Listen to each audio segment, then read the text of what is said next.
The Wyoming Territory, 1887. A land where the horizon stretches forever and mercy runs thin. Margaret Maggie Dalton steps off the supply wagon at the edge of nowhere. 29 years old, carrying a single carpet bag and the weight of every door that's ever closed in her face. She's not a widow, not a fallen woman, just unwanted. Too plain for marriage proposals. Too educated for her station, too opinionated for polite society. The town of Shepherd's Cross didn't exile her with violence. They did it with silence. No employer would hire her. No boarding house would rent to her. The church ladies whispered just loud enough for her to hear. When you become invisible in a small town, you have two choices: disappear completely or find somewhere even more remote. She chose the latter. Her destination? The Blackstone Ranch. 40 miles from the nearest settlement. Owned by a man the locals speak of in hushed tones. Silas Blackstone, the man carved from iron. A former Union cavalry officer turned hermit rancher. His wife died 3 winters ago. Since then, he's driven away every hired hand, every housekeeper, every soul who's tried to stay. The job posting was brutally honest. No wages until spring. Hard labor, isolation, survival not guaranteed. Maggie was the only one desperate enough to answer. When she arrives, the ranch house looms like a fortress against the wind. Weathered timber, shuttered windows, surrounded by endless grassland that whispers with loneliness. Silas emerges from the barn, and she understands immediately why others fled. He's tall, broad-shouldered, with eyes like flint, and a face that hasn't smiled in years. He doesn't greet her, doesn't ask her name, just looks her over like livestock at auction. "You'll sleep in the bunkhouse," he says, voice like gravel. "Work starts at dawn. I don't tolerate laziness, excuses, or conversation. Do your job, stay out of my way, and we'll get through winter. Fail, and you can walk back to wherever you came from." No welcome, no pleased to meet you. Just terms of survival. Maggie nods once.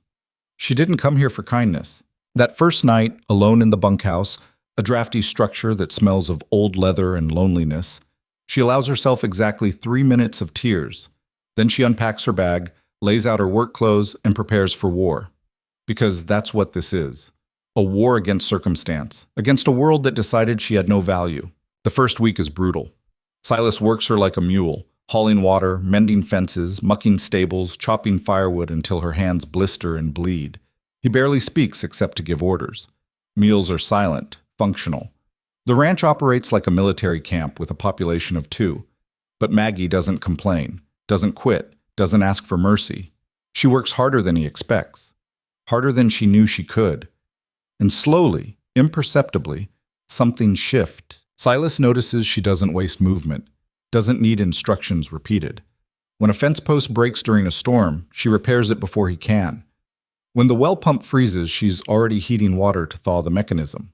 He watches her from the barn doorway one evening as she splits wood with methodical precision, her breath clouding in the freezing air. She's half his size, exhausted, probably in pain, but she doesn't stop until the job is done. For the first time in 3 years, Silas feels something crack inside his frozen chest. Not pity, not attraction. Recognition. He's looking at another soul the world tried to break. That night, when Maggie returns to the bunkhouse, she finds a plate of hot food waiting on the step. No note, no explanation, but it's there. And for the first time since arriving, Maggie sleeps without crying. 6 weeks into winter, the ranch begins to feel like less of a prison and more like a sanctuary. The work remains relentless, but a rhythm develops. Silas starts leaving coffee in the barn before dawn. Maggie begins cooking meals large enough for 2. Words are still scarce, but the silence between them changes, from hostile to companionable. One frozen morning, while repairing the chicken coop, Silas speaks without prompting. "You do good work." 3 words, but they land like an avalanche. Maggie looks up, startled. Silas doesn't meet her eyes, just keeps hammering nails with mechanical precision. "Thank you," she manages. He grunts, returns to work. But something fundamental has shifted. Then the outside world comes crashing in. It starts with hoofbeats. 4 riders approaching from the direction of Shepherd's Cross. Maggie recognizes them immediately. Vernon Craddock, the town's self-appointed moral authority, his sons, Harlan and James, and a weasel-faced man named Pike, who runs the general store. They rein up in the yard with sneers already formed. Well, well, Vernon drawls, tipping his hat in mock politeness. Heard old Silas finally found himself some company. Didn't believe it till now. Silas emerges from the barn, rifle held loose but ready. State your business, Vernon. Then leave. Business? Vernon laughs, a cruel, theatrical sound. Just checking on the welfare of Miss Dalton here. Word travels, you know. Folks in town are concerned about a respectable woman living out here alone with a man. Ain't proper, ain't Christian. Maggie's stomach drops. She should have known, should have expected this. Seems to me, Pike adds with a leer, a woman like her, no family, no prospects, might be taken advantage of, might need protection. From what? Maggie's voice cuts sharp across the yard. She steps forward before Silas can stop her. From honest work? From being treated with basic dignity? I'm safer here than I ever was in your town. Vernon's smile curdles. Careful, girl. We're trying to help you. No, Maggie says, her voice shaking but steady. You're trying to control me, like you always have. Like you control every woman who doesn't fit your narrow definition of acceptable. Harlan spits into the dirt. Listen to the mouth on her. This is what happens when a woman forgets her place. And that's when Silas moves. Not aggressively, not violently. He simply steps between Maggie and the mounted men, a wall of muscle and cold rage. You've got 10 seconds, Silas says quietly, to get off my land. Vernon's face flushes red. You threatening us, Blackstone? Counting. For a heartbeat, violence hangs in the air like electricity before a lightning strike. Then Vernon jerks his reins. This ain't over. Town's got laws, got standards. You can't just hide out here playing house with some... 7 seconds. They leave, but the poison lingers. As the hoofbeats fade, Maggie realizes she's trembling. Not from fear, from fury.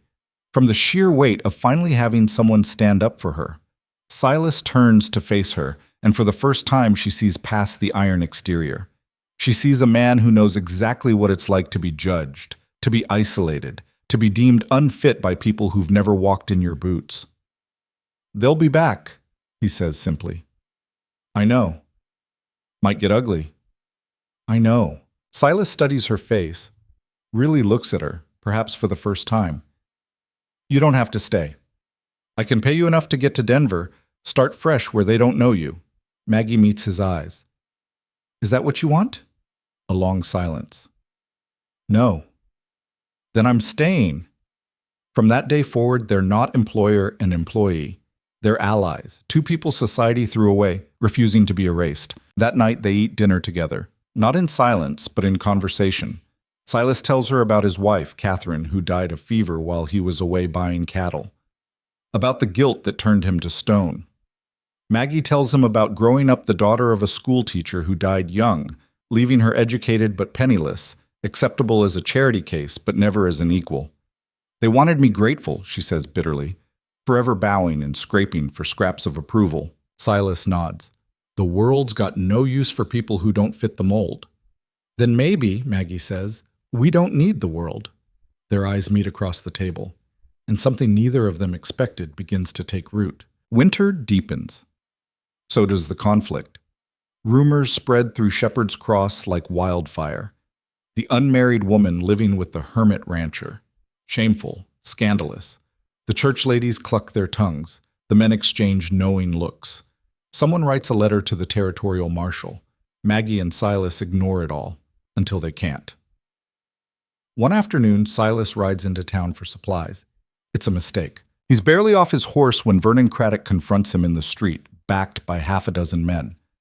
Blackstone, we need to talk about your situation. Got nothing to say to you. Well, the town's got plenty to say to you. Vernon steps closer, voice loud enough for gathering onlookers. You got an unmarried woman living under your roof, working your land, sleeping in your bunkhouse, or so you claim. Now, we're reasonable people. We understand you needed help, but this has gone on long enough. Silas's jaw tightens. Maggie Dalton is my employee. What she does and where she stays is none of your damn business. It's the town's business when sin and impropriety are happening in plain sight.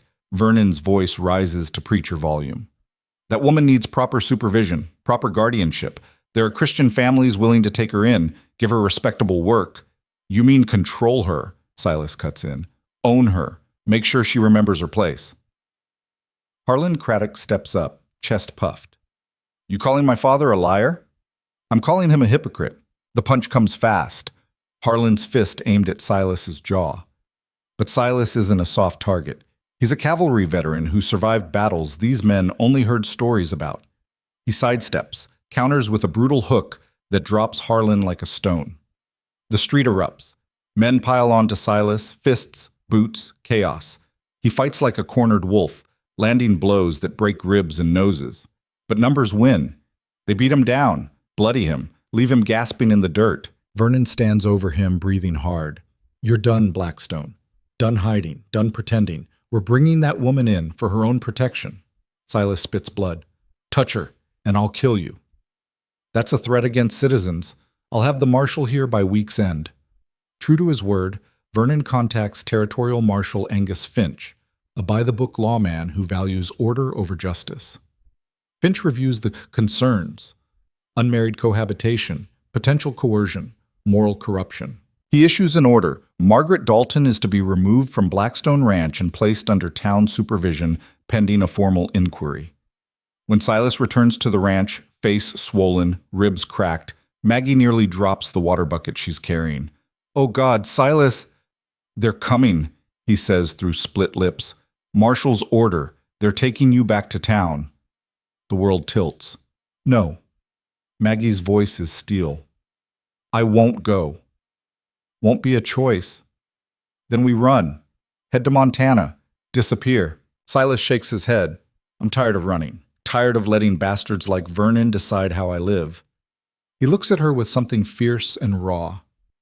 But I won't let them take you if you don't want to go. What are you saying? I'm saying when they come, I'll stand. And if it comes to shooting, I'll shoot. Maggie's heart hammers. Silas, they'll hang you. Maybe. But I'd rather die on my feet than live on my knees. 3 days later, they come. Marshal Finch, Vernon, 4 armed deputies. They ride up at dawn, official and cold. Silas stands on the porch, rifle in hand. Maggie stands beside him. Mr. Blackstone, Finch calls, hands visible. I've got a legal order. Miss Dalton needs to come with us. No one wants trouble. Then turn around, Silas replies. Can't do that. Try harder. The standoff stretches. Men shift nervously, hands hover near pistols. This is the breaking point. One wrong move, one nervous trigger finger, and blood will spill. But then Maggie does something no one expects. She steps forward. Wait. Silas grabs her arm. Maggie, don't. She looks at him with eyes full of tears and fury and something unbreakable. If I don't go, they'll kill you. You know that. I don't care. I do. She cups his battered face. Trust me, please. And then she walks down the steps toward the marshal, not as a victim, but as someone with a plan. I'll go, she says clearly. But not because you have authority over me, because I choose to fight this the right way. Vernon smirks, victorious. But Maggie's eyes promise war. The Shepherd's Cross courthouse is packed. Scandal always draws a crowd. Maggie sits in the defendant's chair, flanked by Vernon's concerned citizens. The proceeding isn't a trial, technically. It's a competency hearing. The town's argument, Margaret Dalton, being an unmarried woman of limited means, lacks the capacity to make sound decisions about her own welfare and should be placed under community supervision. It's dressed up in legal language, but the message is clear. You belong to us. Judge Hartwell, a tired man who's seen too many of these morality plays, gavels the room to order.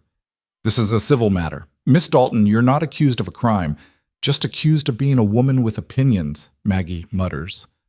Hartwell's eyes flicker with something, amusement, sympathy, but his voice stays neutral. You'll have a chance to speak. Mr. Craddock, present your case. Vernon stands, playing to the gallery. Your Honor, we're simple people trying to do right by one of our own. Miss Dalton has no family, no husband, no proper home. She's fallen under the influence of a man known for violence and isolation. We fear she's been coerced, manipulated, perhaps even threatened into staying on that ranch. For her own safety and moral welfare, we ask the court to place her in the care of a respectable family where she can receive proper guidance. Murmurs of approval ripple through the crowd. The judge turns to Maggie. Miss Dalton, how do you respond? Maggie stands slowly. Every eye in the room locks onto her, and she begins to speak.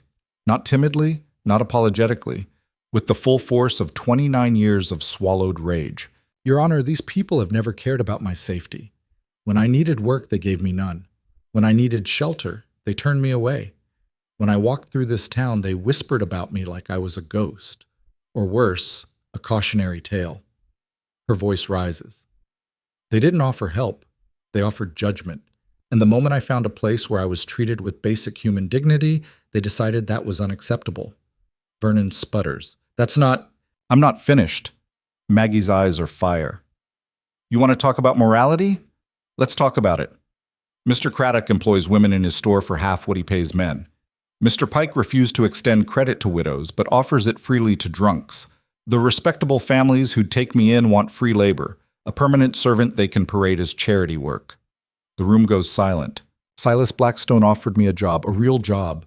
He pays fair, he doesn't preach, he doesn't control. And yes, I live on his property, in a separate building, doing honest work, earning my keep. If that's immoral, then your morality is a cage designed to keep women like me powerless. Judge Hartwell leans forward. Miss Dalton, are you saying you wish to remain at the Blackstone Ranch? I'm saying I wish to make my own choices. And if this court decides I don't have that right because I'm unmarried and poor, then this isn't about protection. It's about ownership. The room erupts, half in outrage, half in shocked approval. The judge gavels for order. Quiet, all of you! And then the door slams open. Silas Blackstone strides in, battered, furious, and defiant. Your Honor, he says, voice cutting through the chaos. I've got something to say. Hartwell looks ready to explode. Mr. Blackstone, this is highly irregular. So's dragging a woman to court for the crime of working hard. Silas walks straight to Maggie's side. You want her under proper supervision? Fine, I'll marry her. The courtroom gasps. Maggie's eyes go wide. Silas, what are you? He turns to face her, and his voice drops low, meant only for her. I'm not doing this to save you. I'm doing this because I want to. Because somewhere between hauling water and chopping wood, I stopped being dead inside. You did that. He takes her hand. So if they need a legal reason to leave you alone, I'll give them one.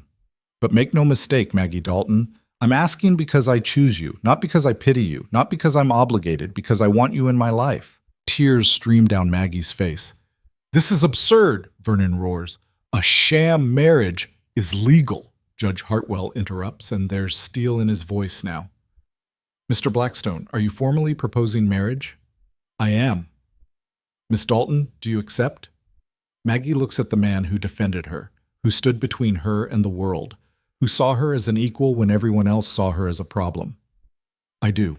The judge brings down his gavel like a thunderclap. Then this court recognizes the intent to marry. And as a betrothed couple, Miss Dalton is under no legal obligation to submit to community supervision. He glares at Vernon. Your petition is denied. This hearing is adjourned. Chaos erupts. Vernon shouts protests. The crowd buzzes with scandal and excitement. But Maggie and Silas don't hear any of it. They're too busy holding on to each other like lifelines. 2 weeks later, they marry for real. Not in the Shepherd's Cross Church, but in the ranch house, witnessed by the wind and the sky and their own unshakable certainty. And the town loses its power over them forever. Spring arrives like a promise kept. The snow melts. The grasslands turn green. The ranch, once a monument to grief, begins to breathe again. Maggie and Silas work side by side, not as master and servant, but as partners. They expand the herd, repair the house, plant a garden that Maggie tends with fierce pride. The bunkhouse becomes a proper workshop. The main house fills with laughter, arguments, passion, and life. One afternoon, a supply wagon arrives with a new driver, a young man named Peter, who's heard stories about the ranch. Is it true? He asks nervously. About you two? How you stood up to the whole town. Maggie and Silas exchange a look. It's true, Maggie says. But why? Why fight so hard for a place this isolated? Silas answers, because it's ours. Built by our hands, earned by our choices. Nobody gave it to us. We took it. Peter nods slowly, something kindling in his eyes. I got nowhere to go. Town doesn't want me either. I'm too dark-skinned for their liking. You hiring? Maggie smiles. Can you work hard? Harder than you'd believe. Then you're hired. Within a year, the ranch becomes a haven for the unwanted. A woman fleeing an abusive marriage. A Chinese laborer blacklisted from the railroad. A former slave with nowhere left to run. An Irish immigrant with a clubfoot. Silas and Maggie don't advertise. But word spreads. There's a place where your past doesn't matter, where your worth is measured by your effort, not your bloodline or your mistakes. The Blackstone Ranch becomes a community, and it thrives. Shepherd's Cross watches with resentment and grudging respect. Vernon Craddock tries once more to cause trouble, accusing Silas of harboring fugitives. But when the marshal investigates, he finds only hard-working people building something real. Let it go, Vernon, Marshal Finch says wearily. You lost. Move on. Vernon never does. But his power over them is broken. 5 years pass. The ranch expands, buildings multiply, families form. Children are born, including Maggie and Silas's daughter, Catherine, named for the wife he lost and the life he found. One evening, Silas and Maggie sit on the porch watching the sunset paint the plains gold and crimson. Do you ever regret it? Silas asks quietly. The fight? The scandal? Maggie leans into him. Not for a second. Do you? No. He kisses her temple. I regret the years I wasted being dead. But you brought me back. We brought each other back.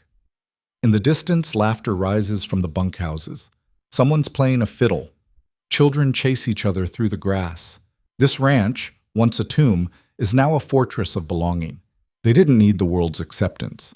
They built their own world, a place where worth isn't granted by society's approval, but claimed through courage, work, and the refusal to disappear. Where two people who were told they had no value created something priceless. Where outcasts became family. Where the unwanted became unbreakable. And as the stars emerge above the Wyoming plains, Maggie and Silas sit in perfect silence, the kind that comes only from being truly, completely home. The weeks that followed carried the weight of something unspoken. Winter tightened its grip on the Wyoming plains, and with it came a rhythm that neither Maggie nor Silas had anticipated, something that felt less like survival and more like living. Maggie woke before dawn each morning, her breath visible in the frigid air of the bunkhouse. She'd pull on 3 layers of wool, wrap her hands in strips of cloth beneath her work gloves, and step into darkness so complete it felt like walking into nothing. But there was always coffee waiting in the barn, a tin cup set on the workbench, still steaming. Silas never mentioned it. She never thanked him. Some things didn't need words. By the time weak sunlight crept over the horizon, they'd already be deep in the day's labor, mending fence lines that stretched for miles, breaking ice on the water troughs every few hours, hauling feed to cattle that huddled against the wind like refugees. The work was relentless, brutal, and strangely clarifying. Out here, there was no pretense, no performance. Just the simple truth of effort and result. Silas still didn't talk much, but his silence had changed. Where before it had been a wall, now it was simply his nature, comfortable, unforced. When he did speak, it mattered. That fence post, he'd say, nodding toward a leaning section. Needs replacing, not patching. Maggie would look, assess, nod. You're right. Know how to set one proper? Show me once. I'll remember. And he would. Patient in a way that surprised her. His large, scarred hands demonstrating the angle, the depth, the precise way to tamp earth around the base so it wouldn't shift in spring thaw. Maggie watched with the focus of someone who'd learned early that knowledge was the only currency that couldn't be taken from you. They worked in tandem now, anticipating each other's movements. When Silas grabbed the post-hole digger, Maggie was already hauling the replacement timber. When she needed wire cutters, he'd hand them over before she asked. It was the kind of efficiency that came from proximity and necessity, but it was becoming something else too, trust. One afternoon, while they were repairing the barn roof, Silas broke the quiet. You ever think about leaving? Maggie drove a nail with 3 precise strikes before answering. Every day I was in Shepherd's Cross. I mean here. She looked at him then, really looked. His face was weathered, lined with years she'd never know about, but his eyes were clear, waiting, not judging, just asking. "No," she said, "not once." Something shifted in his expression. Not quite a smile, but close. They finished the roof as snow began to fall, fat, lazy flakes that promised a heavy storm. By the time they climbed down, the world was already turning white. That night, for the first time, Silas knocked on the bunkhouse door. Maggie opened it to find him standing there, awkward and uncertain, holding a plate covered with a cloth. "Made extra," he said, which they both knew was a lie. Silas cooked exactly what he needed, no more. She took the plate. Beneath the cloth was venison stew, thick with potatoes and carrots, still steaming. "Thank you." He nodded, turned to go, then stopped. "Storm's gonna be bad. If the roof on that bunkhouse gives you trouble, main house has a spare room." "I'll be fine." "Offer stands." He walked back through the falling snow, and Maggie stood in the doorway longer than necessary, watching him disappear into the white darkness. The storm hit hard that night, wind that screamed like something dying, snow that came horizontal and vicious. Maggie lay in her cot listening to the bunkhouse groan and creak, testing its joints. She thought about the offer, about the main house with its stone fireplace and solid walls, about Silas in there alone, probably reading by lamplight or sharpening tools, surrounded by memories of a woman Maggie would never meet. She stayed where she was. By morning, the world was buried. 3 feet of snow had transformed the ranch into something alien and beautiful. Maggie waded through drifts to reach the barn, arriving to find Silas already there, looking grim. "Lost 4 head," he said. "Found them froze in the north pasture." It was the cost of ranching. Maggie had learned that quickly. Life was cheap out here, human or animal. You did what you could and accepted what you couldn't change. They spent the day digging out, creating paths between buildings, breaking ice, checking the surviving cattle. By evening, they were both exhausted, soaked, and half frozen. Silas looked at Maggie's blue lips and shaking hands. "Inside, both of us. You'll catch pneumonia otherwise." She didn't argue. The main house was warm, almost shockingly so after weeks of the drafty bunkhouse. Silas stoked the fire while Maggie stood dripping on the floorboards, suddenly aware of how intrusive her presence felt in this space. "I'll get you dry clothes," Silas said, disappearing into a back room. He returned with a shirt and pants that had clearly belonged to his wife. Wool, well-made, sized for a woman. Maggie held them carefully, feeling the weight of what they represented. "You sure?" "She'd want them used," Silas said flatly, "not sitting in a trunk rotting." Maggie changed in the spare room, and when she emerged, Silas had laid out bread, cheese, and the last of the venison. They ate at the table, a real table, not a crate or a barrel, and the domesticity of it felt strange and significant. "Tell me about her," Maggie said. Silas stiffened. For a long moment she thought he wouldn't answer. Then, "Catherine was tough. Had to be living out here. She was a rancher's daughter, knew the work better than I did when we married. Smart, practical. Didn't suffer fools." He paused, fork hovering. "She got sick while I was in Sheridan buying breeding stock. By the time I got back, fever had her. She died 2 days later. I wasn't there. Wasn't holding her hand. Wasn't telling her anything." The pain in his voice was old but unhealed, a wound that had scabbed over but never closed. "That's why you shut down," Maggie said softly. "Seemed simpler. Less to lose if you don't let anything in. And now?" Silas met her eyes. "Now I got someone fixing my fences and calling me out when I'm being a stubborn ass. Simpler might not be better." Maggie felt heat rise in her chest that had nothing to do with the fire. They talked late into the night. Real conversation, not just the exchange of necessary information. Silas told her about his years in the cavalry, the things he'd seen, the reasons he'd come west looking for something empty enough to match what he felt inside. Maggie told him about her father, the school teacher who'd taught her Latin and mathematics and critical thinking, gifts that made her valuable in theory but unmarriageable in practice. "I was too educated for manual labor, too poor for society, and too opinionated for marriage," she said with bitter humor. "The perfect combination for being completely useless." "You're not useless. I know that now. Didn't always." Outside the wind howled. Inside, something fragile and new took shape between them. When Maggie finally returned to the bunkhouse near midnight, she lay awake listening to the storm and thinking about the way Silas had looked at her across the table, like she was real, solid, someone who mattered. She fell asleep smiling. The following weeks brought a thaw, not just in the weather, but between them. They worked, ate together more often than not, talked about everything from cattle breeding to philosophy. Silas had a sharp mind he'd let go dull from disuse. Maggie challenged him, argued with him, made him defend his positions.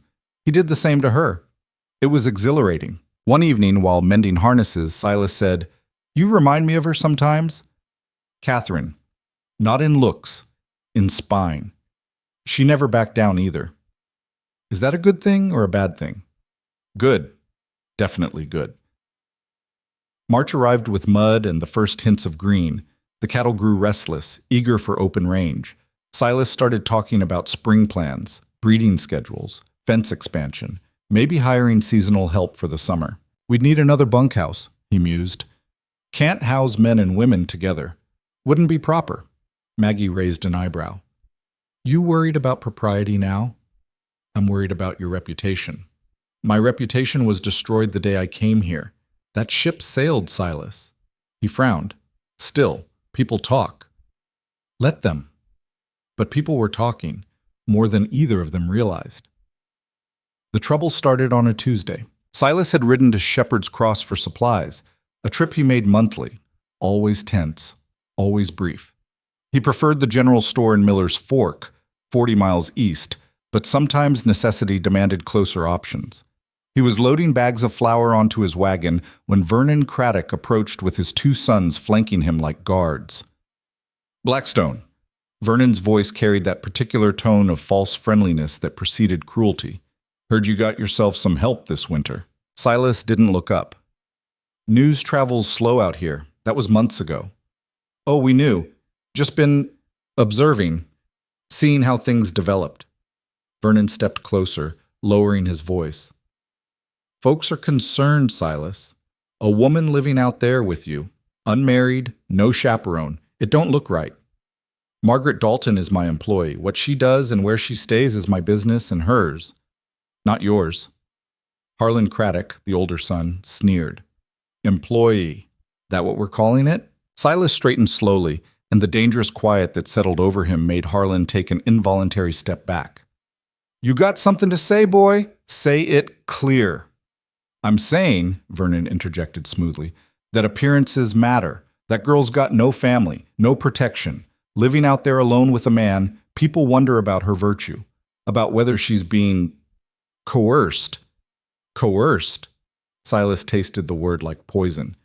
You mean am I forcing her? Are you? The question hung in the air. Silas's voice dropped to something cold and level. I've never forced anything on anyone in my life. Maggie Dalton works because she chooses to, stays because she wants to. And if you or anyone else questions that, you can take it up with her directly. Can't do that, Vernon said, almost apologetically. Woman in her position might be too afraid to speak truth. Might feel trapped. Then you don't know Maggie. Maybe. Or maybe you don't know how this looks to decent folk. Vernon's mask of concern slipped, showing the judgment beneath. She's a scandal, Silas. Always has been. And now you're part of it. People are talking about getting the marshal involved, making sure that girl's being treated proper. Marshal's got no jurisdiction over private contracts. He does over moral corruption, over protecting vulnerable women. Vernon smiled without warmth. Just trying to help you avoid trouble. Send her back to town. We'll find her appropriate work, appropriate housing. You get yourself a proper hired man for spring. Everybody wins. Except Maggie, who gets trapped doing laundry for families who will treat her like dirt and pay her nothing. Better than the alternative people are imagining, Harlan muttered. And that's when Silas understood. This wasn't about morality or protection. This was about control. About punishing a woman who had dared to escape their judgment and a man who dared to treat her like an equal. We're done here, Silas said, turning back to his wagon. Vernon grabbed his arm. Don't walk away from me. Silas moved fast. He shook off Vernon's grip, spun, and put himself chest to chest with the older man. Touch me again, he said quietly, and you'll lose the hand. The street had gone silent. People watching from doorways, windows. This was the entertainment Shepherd's Cross craved. Confrontation, violence, the promise of gossip. James Craddock, younger and stupider than his brother, decided to be a hero. He swung a fist at Silas's head. Silas caught the punch mid-swing, twisted the arm, and sent James sprawling into the mud.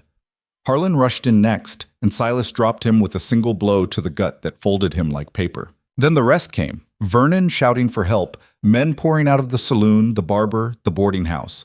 They swarmed Silas like ants on honey. He fought hard, broke a nose, cracked ribs, left men groaning in the street, but numbers won.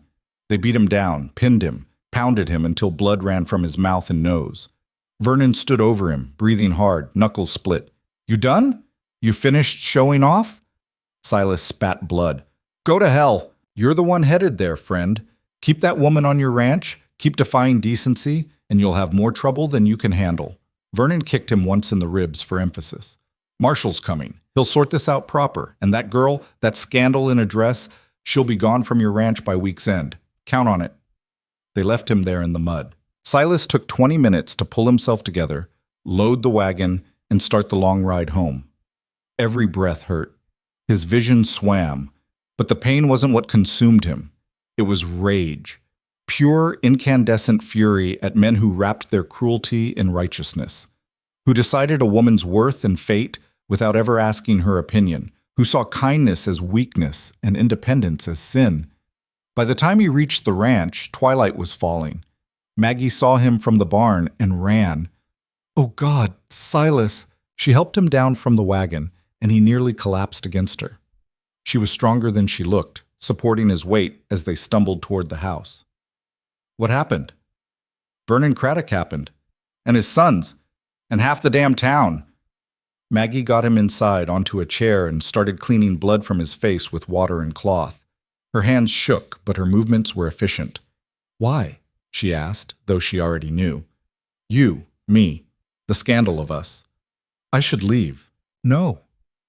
The word came out fierce. Silas grabbed her wrist. Not hard, but firm. "That's what they want. To split us up. Put you back where they can control you. They'll destroy you. I don't care." "Silas." "I don't care," he repeated, and his eyes burned with something beyond pain. "I spent 3 years dead, empty, going through motions. Then you showed up, and I remembered what it feels like to give a damn about something. About someone. You think I'm going to hand that over to Vernon Craddock, to his righteous mob?" Maggie's eyes filled with tears. "What did he say exactly?" Silas told her everything, the accusations, the threats, the marshal. When he finished, Maggie was silent for a long time. Then she stood, walked to the window, and stared out at the darkening plains. "They're going to come for me." "Yes. And if you resist, they'll kill you or arrest you. Either way, you lose everything. Worth it." She turned, and her face was carved from stone. "Not to me. I won't be the reason you die or hang." "Maggie, listen to me." She crossed back to him, knelt so they were eye level. "I've spent my whole life being a problem other people had to solve. A burden. A scandal. I'm done with that. If they want me, they can have me. But on my terms. I'll go back to town. Face them in whatever courtroom or hearing they set up, and I'll make them admit the truth." "What truth?" "That this was never about protecting me. It's about punishing me for not staying where they put me." Her voice hardened. "I'll expose every hypocrite in that town. Every man who employs women for pennies while calling it charity. Every family that offered to take me in as unpaid help. I'll make them say out loud what they really think, that I'm property they lost track of." Silas stared at her, and despite the pain, despite everything, he felt something close to awe. "You're serious?" "Completely." "They'll tear you apart." "Maybe, but I'll tear back." She touched his bruised face gently. "And this way you stay safe. The ranch stays safe. They can't accuse you of holding me against my will if I walk into their courtroom on my own feet." "I don't want you to go." "I know." Her voice cracked. "But if I stay, they'll keep coming, and next time they might not stop at fists." She was right. Silas knew it, hated it, but couldn't argue. They sat together in the lamplight, not speaking, both calculating the cost of what came next. Outside, the wind picked up, carrying the scent of rain and distant thunder. 3 days later, Marshal Angus Finch arrived with 4 deputies and a legal writ. Silas and Maggie were waiting on the porch. Silas had his rifle, but it was leaning against the wall, present but not aimed. A statement, not a threat. Finch was a lean man in his 50s, gray-haired and weary-eyed. He'd seen enough ugliness in his career to recognize it when it dressed up as civic duty. "Mr. Blackstone, Miss Dalton." He tipped his hat. "I've got an order here from the territorial court. Miss Dalton is to accompany us back to Shepherd's Cross for a competency hearing." "Competency," Silas said flatly. "Town's concern is that she may not be free to make clear decisions about her welfare. And what do you think, Marshal?" Finch looked at Maggie, then at Silas, then at the ranch. The mended fences, the clean barn, the signs of hard work and care. "I think I've got a job to do whether I agree with it or not." Maggie stepped forward before Silas could respond. "Marshal Finch, I'll come with you." "Maggie." Silas moved to stop her. She put a hand on his chest. "Trust me." Their eyes locked. In that moment, everything unspoken between them became clear. The respect, the partnership, the terrifying possibility of something more. "You don't have to do this," Silas said quietly. "Yes, I do, but not because they're making me." She turned to Finch. "I'm coming voluntarily. Let the record show that." "Margaret Dalton chooses to accompany the marshal to address the court." Finch nodded slowly. "So noted." Maggie went inside, packed a small bag, and returned in 5 minutes. She looked at Silas one last time. "When I come back, and I will come back, things are going to change." "How?" "I don't know yet, but I'm done hiding, done apologizing for existing." She smiled, and it was fierce. Time to burn it all down. She walked down the steps and mounted the spare horse Finch had brought. The deputies shifted nervously, clearly expecting resistance, violence, drama. Instead, they got a woman riding away with her head high and her shoulders straight. Silas watched until they disappeared over the ridge. Then he picked up his rifle, went into the house, and started planning. Because if Maggie was going to burn down their assumptions, he was damn well going to provide the match. The night before her hearing, Maggie sat in a locked room above the general store. Not quite a jail, but not freedom either. Vernon had arranged it, calling it protective custody. The door had a guard outside. The window didn't open. She didn't sleep. Instead, she rehearsed. Not what she'd say, she knew that already, but how she'd say it. The tone, the conviction.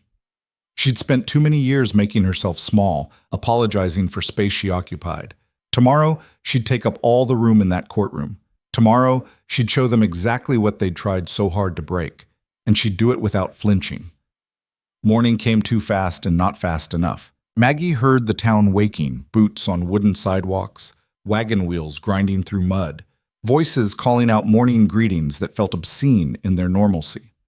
She stood at the window watching Shepherd's Cross prepare for her judgment like it was preparing for a carnival. The guard outside her door changed shifts at 7. She heard the muffled conversation, caught fragments. Packed courthouse already.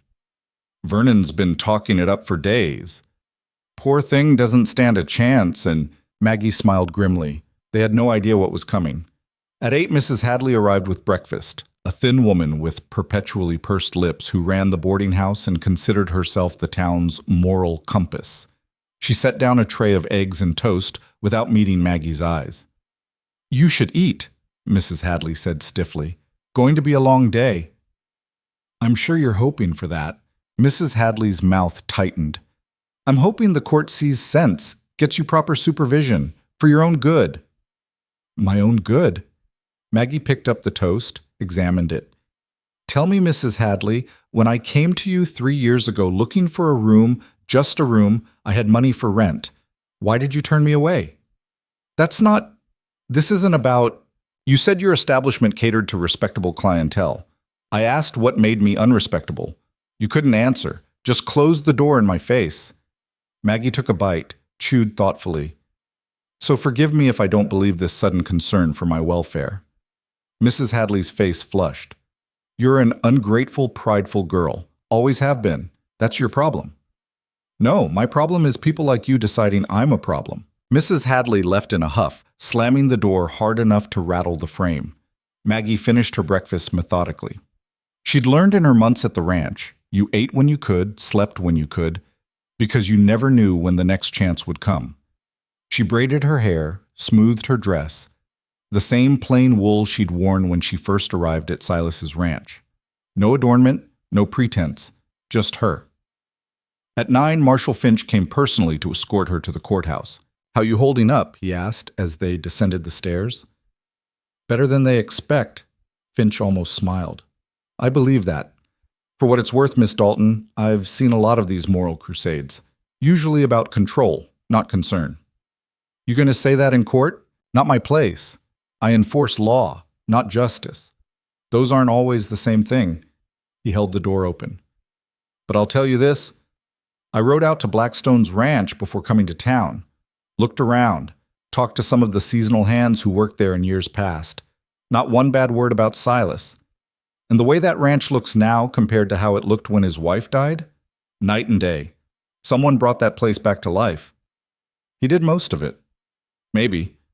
But he didn't do it alone." They walked through town toward the courthouse, and Maggie felt every eye on her. Women whispered behind hands. Men stared with expressions ranging from pity to contempt to something worse. Children pointed until their mothers yanked them away. This was the gauntlet. The public shaming before the official one. Maggie kept her head up and her pace steady. The courthouse was indeed packed, every bench filled, people standing along the walls, more crowding the doorway hoping to hear. The air was thick with body heat and anticipation. Maggie scanned faces and saw exactly what she expected.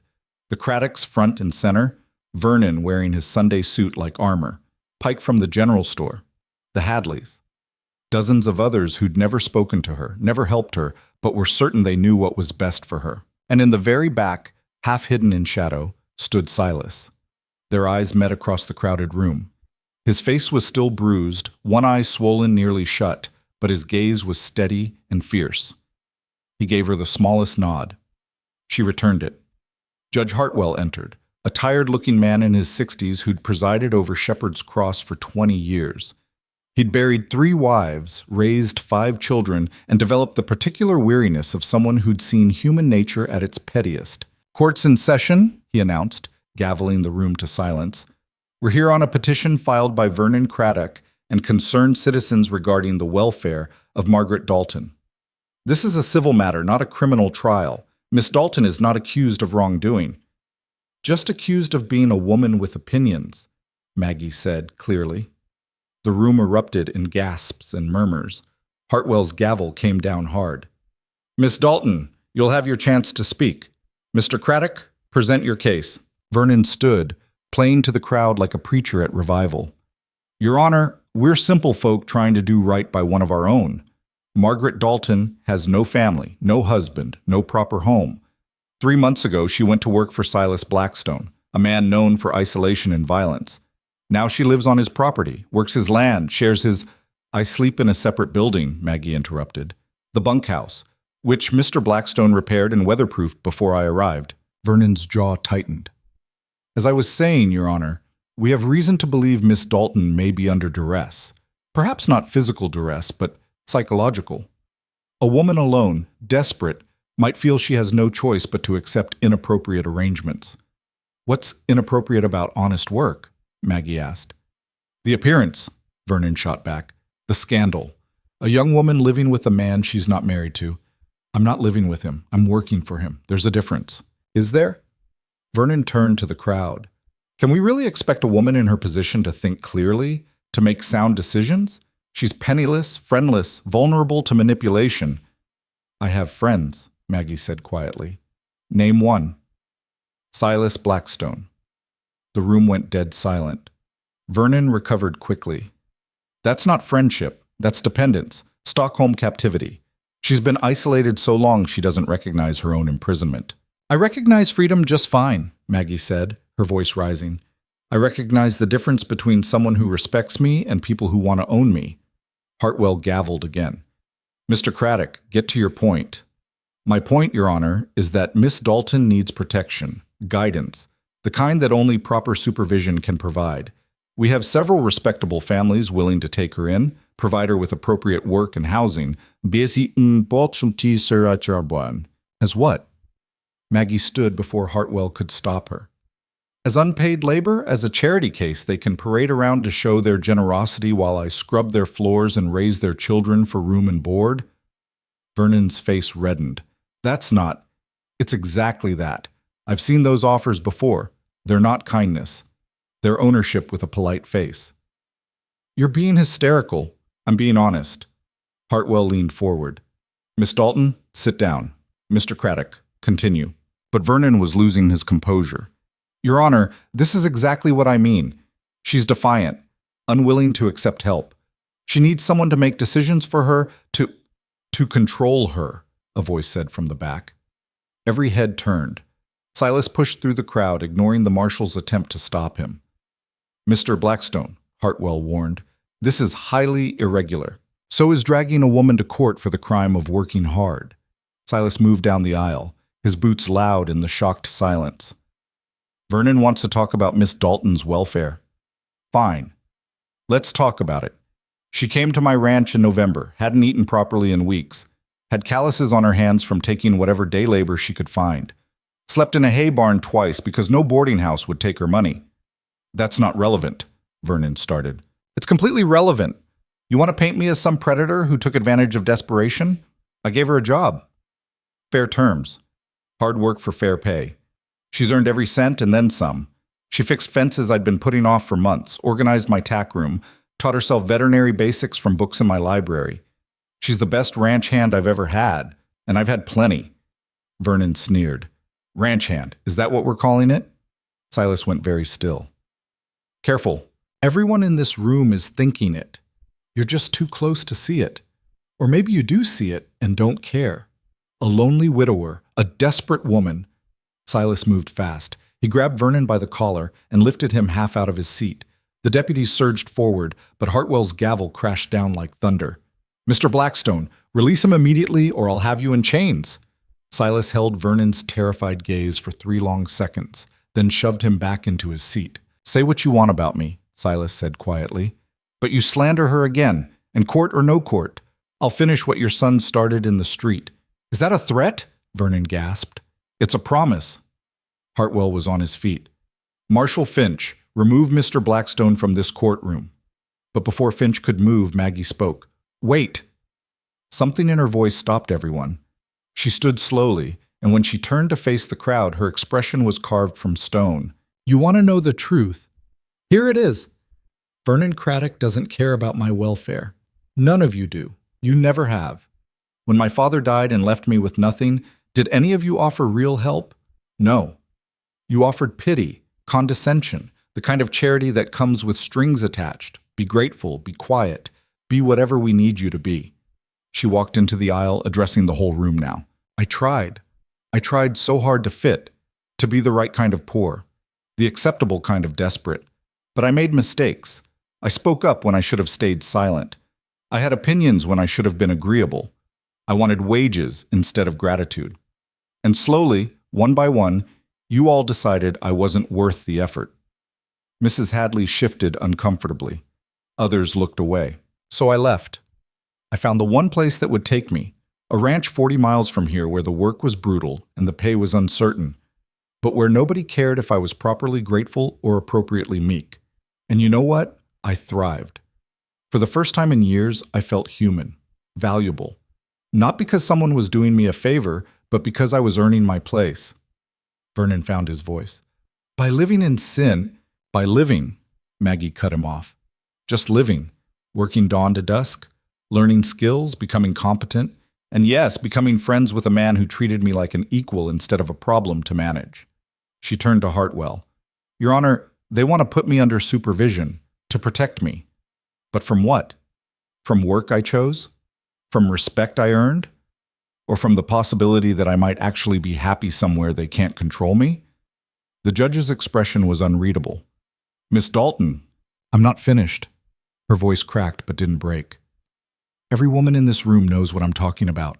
We're all supposed to need protection, guidance, someone to make decisions for us because we're too fragile, too emotional, too fundamentally incapable of knowing our own minds. She looked directly at the women in the crowd, the wives, the daughters, the widows. But we're not. We're just supposed to pretend we are, to make men feel necessary and society feel orderly. Well, I'm done pretending. I know exactly what I want. I want to work at Blackstone Ranch. I want to be paid fairly for that work. I want to live where I choose and associate with whom I choose. And if that makes me unrespectable, then your respectability isn't worth having. The silence that followed was absolute. Hartwell cleared his throat. That's quite a statement, Miss Dalton. But the question before this court is whether you're making these choices freely or under duress. Ask me. I beg your pardon? Ask me. Under oath if you want. Ask me if Silas Blackstone has ever threatened me, coerced me, or forced me to do anything against my will. Hartwell studied her for a long moment, then nodded. Very well, Miss Dalton, please approach the bench. Maggie walked forward. The clerk administered the oath, hand on the Bible, swearing to tell the truth. The irony wasn't lost on her. Miss Dalton, Hartwell said carefully, has Mr. Blackstone ever harmed you physically? No. Threatened you? Only to fire me if I didn't stop overworking myself.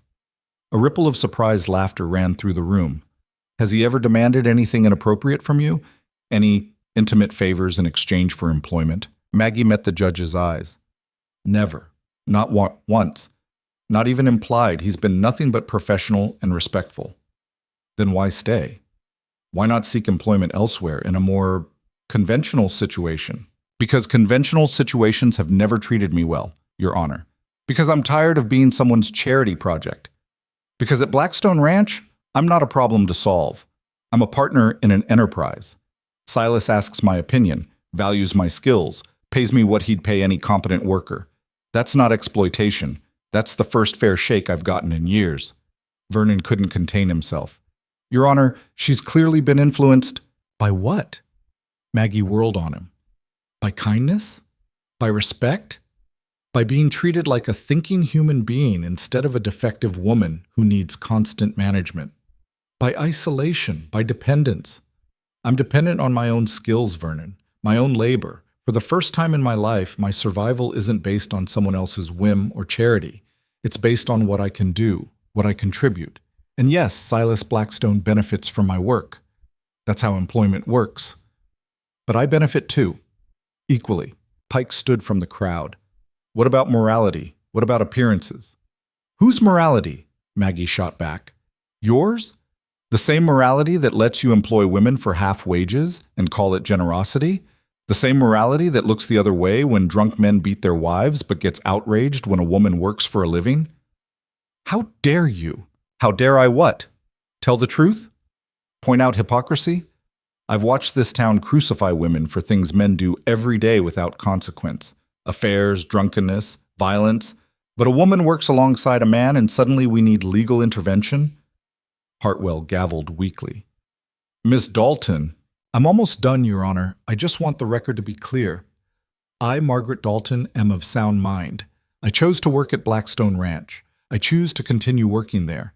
I am not coerced, not manipulated, not imprisoned. I am simply living my life on my own terms. And if that's illegal, then your laws are designed to keep women powerless. She turned back to the crowd. So yes, I'm scandalous. I'm unmarried and working for a man and living on his property. And I don't care. I don't care what you think. I don't care if I'm respectable. I care about being free. And for the first time in my life, I am. The courthouse erupted, people shouting, arguing, some applauding. Hartwell's gavel was useless against the chaos. And then Silas was at Maggie's side. Your Honor, he said, his voice cutting through the noise, I have something to add.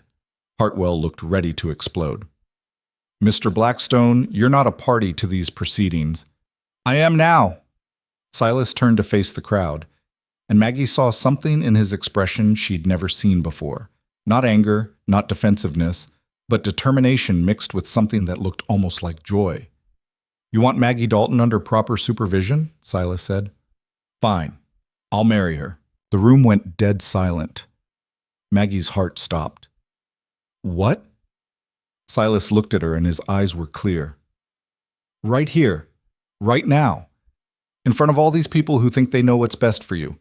I'll marry you, and then every legal argument they have falls apart. Silas, you don't have to. I know I don't have to. I want to. He took her hand. I'm not doing this to save you. I'm doing this because somewhere between fixing fences and fighting off winter, I stopped being dead inside. You did that. You brought me back to life without even trying. Tears streamed down Maggie's face. This is insane. Probably, but I'm tired of being careful, tired of protecting myself from feeling anything. You want to burn down their assumptions? Let's do it together. Vernon found his voice. This is a mockery, a sham marriage to avoid legal consequences. Is it a sham if I mean it? Silas didn't look away from Maggie. Because I do. I'm asking you to marry me, not because it's convenient, not because it solves a legal problem, but because I want you in my life, as my partner, my equal, my wife. Maggie couldn't breathe. You're sure? Never been more sure of anything. She looked at his battered face, at the man who'd stood between her and the world, who'd defended her when no one else would, who'd somehow become her best friend without either of them noticing. Yes. The word came out quiet but absolute. Silas smiled, actually smiled, broad and genuine. Your Honor, we need a marriage license. Hartwell sat back, and despite everything, there was something like satisfaction in his expression. Mr. Blackstone, are you formally proposing marriage to Miss Dalton? I am. Miss Dalton, do you accept?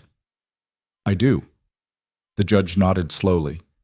Then, as a betrothed couple, Miss Dalton is legally under no obligation to submit to community supervision. The petition is denied. Vernon surged to his feet. This is outrageous. They're making a mockery of marriage, of law, of everything decent. Mr. Craddock, Hartwell said coldly, 2 adults have declared their intent to marry. That's their right. Unless you have evidence of coercion, real evidence, not speculation, your petition has no standing. His gavel came down hard. This hearing is adjourned. Chaos erupted again, but Maggie barely heard it. Silas pulled her into his arms, and she buried her face against his chest, shaking with laughter and tears and relief. You're crazy, she said into his shirt. Yeah, turns out I am. Marshal Finch appeared at their side. You two need to leave, now, before this crowd decides to get ugly about it. Silas nodded, keeping Maggie tucked against him as they pushed toward the door. People shouted, some in support, most in outrage. Someone threw something that clattered off the wall. The deputies formed a protective circle as they moved through the hostile crowd. Outside, Silas's wagon waited. He helped Maggie up, then climbed aboard himself. Finch handed him the reins. Get out of town, the marshal said quietly. Don't come back for a while. Let this blow over. We'll be back, Silas said. For the wedding license. For supplies. This is our territory, too. Stubborn fool. That's what she likes about me. Finch almost smiled. Take care of each other. They rode out of Shepherd's Cross at a gallop, putting distance between themselves and the mob. Only when the town disappeared behind them did Silas slow the horses. They rode in silence for a long time. The plain stretched endlessly on all sides, grass rippling in the wind like water. Finally, Maggie spoke. Did you mean it? Which part? All of it. Silas pulled the wagon to a stop. He turned to face her fully, and his expression was more open than she'd ever seen it. Every word. I'm not good at feelings, Maggie. Spent 3 years trying not to have any. But you made that impossible. You're stubborn and opinionated, and you work too hard, and you challenge me on everything, and I don't want to live without that anymore. We've known each other 4 months. I knew Catherine 6 months before I proposed. Time's not the measure. Maggie studied his face. The bruises, the scars, the lines of pain and loss and survival. What if it doesn't work? What if it does? She kissed him. It was sudden and clumsy and perfect. Silas froze for half a heartbeat, then pulled her closer, kissing her back with the intensity of a man who'd forgotten what it felt like to want something. When they broke apart, both breathless, Maggie was smiling. Guess we're engaged. Guess so. Vernon's going to lose his mind. Good. They laughed, and it felt like victory. The ride home took hours, but neither minded. They talked about everything, how they'd actually do this, what marriage would mean, how to run the ranch together as true partners. No pretense, no romance novel nonsense, just 2 practical people figuring out how to build a life together. When the ranch finally came into view, sunset painting the buildings gold, Maggie felt something settle in her chest. Home. This was home. Not because of the land or the house, but because of the man beside her who'd looked at her and seen someone worth fighting for, worth standing with, worth everything. They spent that first night back at the ranch trying to pretend everything was normal, but the air between them had changed. Maggie moved through her evening routine, tending the horses, checking the cattle, securing the barn, while hyper-aware of Silas doing the same tasks nearby. Every accidental glance, every moment their paths crossed, carried weight it hadn't before. When darkness fell and she headed toward the bunkhouse, Silas called out from the porch. "Maggie!" She turned. He was silhouetted against the lamplight from inside the house, and she couldn't read his expression. "You don't have to sleep out there anymore, if you don't want to." Her heart hammered. "Silas." "I mean the spare room," he said quickly. "The one you changed in that first storm. It's yours if you want it. No expectations. Just seems foolish to keep pretending we're strangers when we're engaged." Maggie considered. The bunkhouse was cold, drafty, lonely. The main house was warm and solid, and Silas was in it. But there were proprieties, appearances, the very things they'd just fought against in court. Then she laughed at herself. Since when did she care about propriety? "All right," she said, "but I'm keeping my own space. This doesn't mean—" "I know what it means, and what it doesn't." Silas stepped aside as she climbed the porch steps. "I'm not expecting anything to change overnight just because we made a declaration in a courtroom. Good, because I'm still figuring out what I want this to be." "So am I." They stood awkward in the doorway until Silas cleared his throat. "There's stew left. You hungry?" "Starving." They ate together at the kitchen table, the same table where they'd shared that first real conversation months ago. But now the silence between bites wasn't uncomfortable. It was companionable, settled, the quiet of two people who didn't need to fill every moment with noise. "They're going to make our lives difficult," Maggie said eventually. "Vernon and his people. This isn't over." "I know. They might try to challenge the engagement, call it fraudulent, or let them try." Silas set down his spoon. "We'll get married for real, soon as we can get a license. Make it legal in every way that matters." "You sure you want to do that? Once we're actually married, there's no taking it back." "I was married before. I know what it means." Maggie flinched. "I'm not Catherine." "No, you're not." Silas met her eyes. "She was the love of my youth, sweet, gentle, everything I thought I wanted. And I did love her, still do in a way. But you're not her replacement. You're something else entirely." "What am I?" He thought about it, choosing words carefully. "You're the person who made me want to live again instead of just existing." "Catherine and I grew up together, fell in love easy, built a simple life. But after she died, I realized how much I'd taken that simplicity for granted, how unprepared I was for real hardship."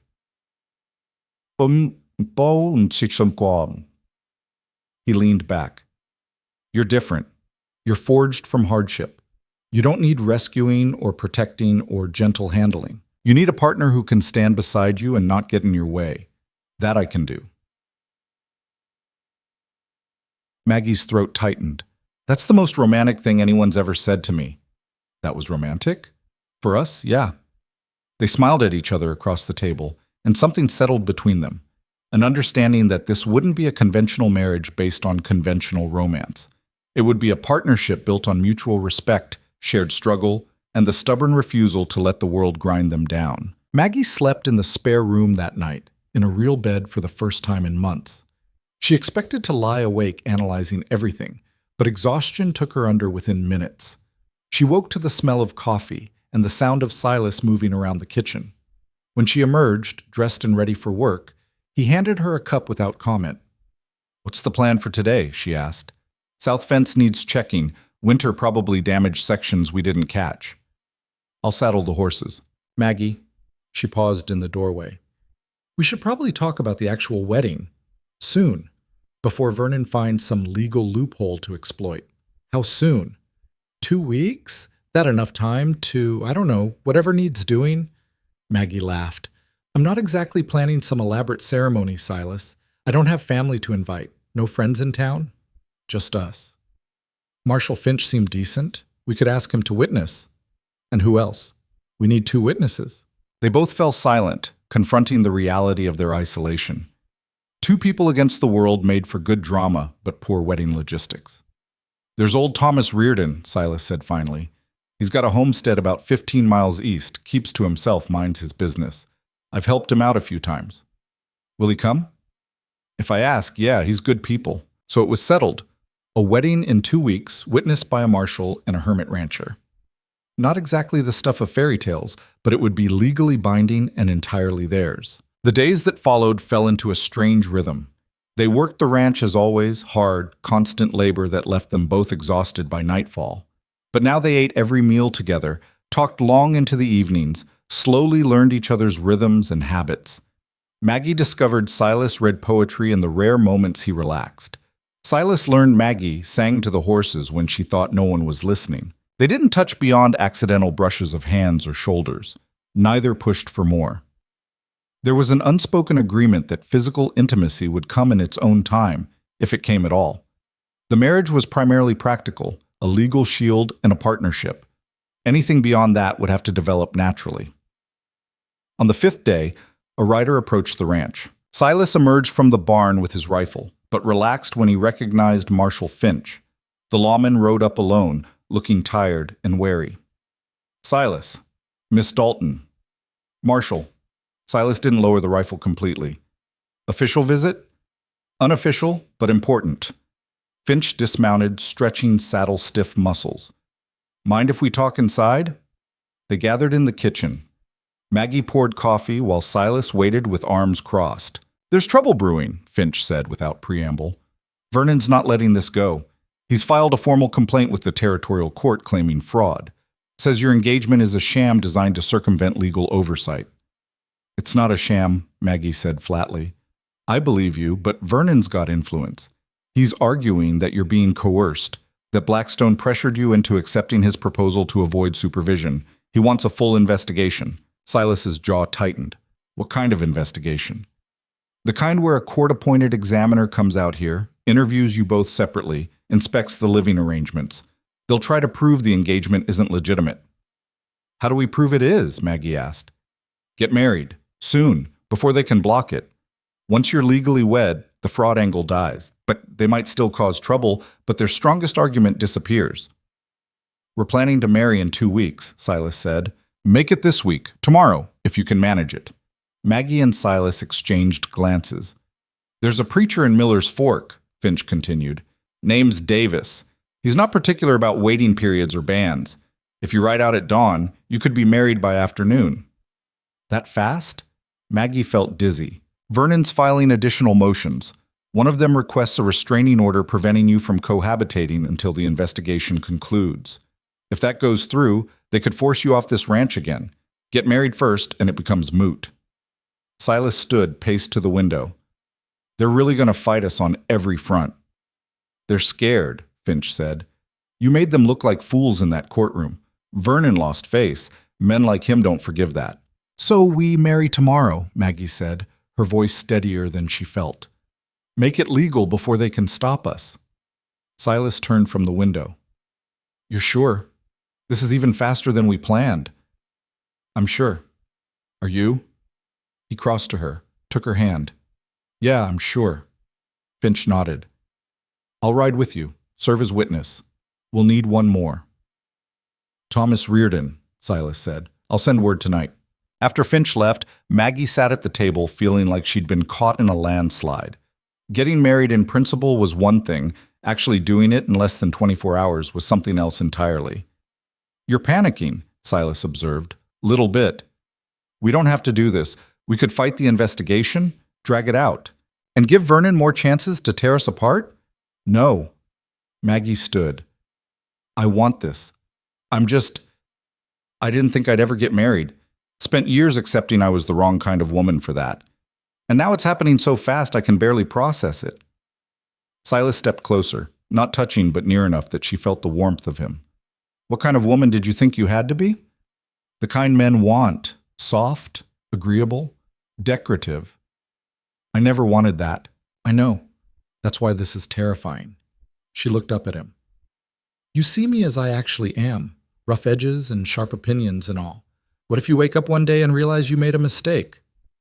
What if you do? I asked first. Maggie. He cupped her face with one calloused hand. I've been alone for 3 years. Chose to be alone because it was easier than trying to be anything else. You didn't make me fall in love with you. You made me remember I was alive. That's not something I'm going to wake up and regret. You love me? Silas blinked, like the words had surprised him too. Yeah, I guess I do. Maggie kissed him. Really kissed him this time. Not the desperate relief of the courtroom, but something deeper and more deliberate. Silas responded in kind, pulling her close, and for several long moments the world narrowed to just this. The two of them, choosing each other, consequences be damned. When they broke apart, Maggie was breathless and smiling. Tomorrow, she said. Tomorrow. They rode out before sunrise, Silas, Maggie, and Marshall Finch, with Thomas Reardon meeting them on the trail. The old rancher was a weathered man of 70 with kind eyes and few words. He shook Maggie's hand solemnly. Good woman to have around, he told Silas. Helped me with a breached calf last fall. Didn't even ask, just saw the trouble and fixed it. That sounds like her, Silas agreed. The ride to Miller's Fork took 4 hours. Maggie spent most of it in a strange calm, watching the landscape roll past. This was really happening. By afternoon, she'd be married. She tried to feel afraid or uncertain, but all she felt was right. Miller's Fork was smaller than Shepherd's Cross. Barely a town, really. Just a general store, a saloon, a few houses, and a small church with peeling paint. Preacher Davis turned out to be a balding man in his 50s who asked no questions and required only minimal paperwork. You're both of age? No prior marriages for Miss Dalton? Widowed for Mr. Blackstone? Good enough for me. He pulled out a ledger. We can do this simple or proper. What's your preference? Simple, they said in unison. Davis smiled. Simple it is. They stood in the small church, just the 5 of them. Davis at the front, Finch and Reardon as witnesses, Maggie and Silas facing each other.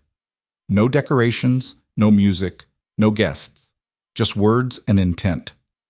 Marriage is a contract, Davis began, but it's also a choice. Every day you wake up and choose each other.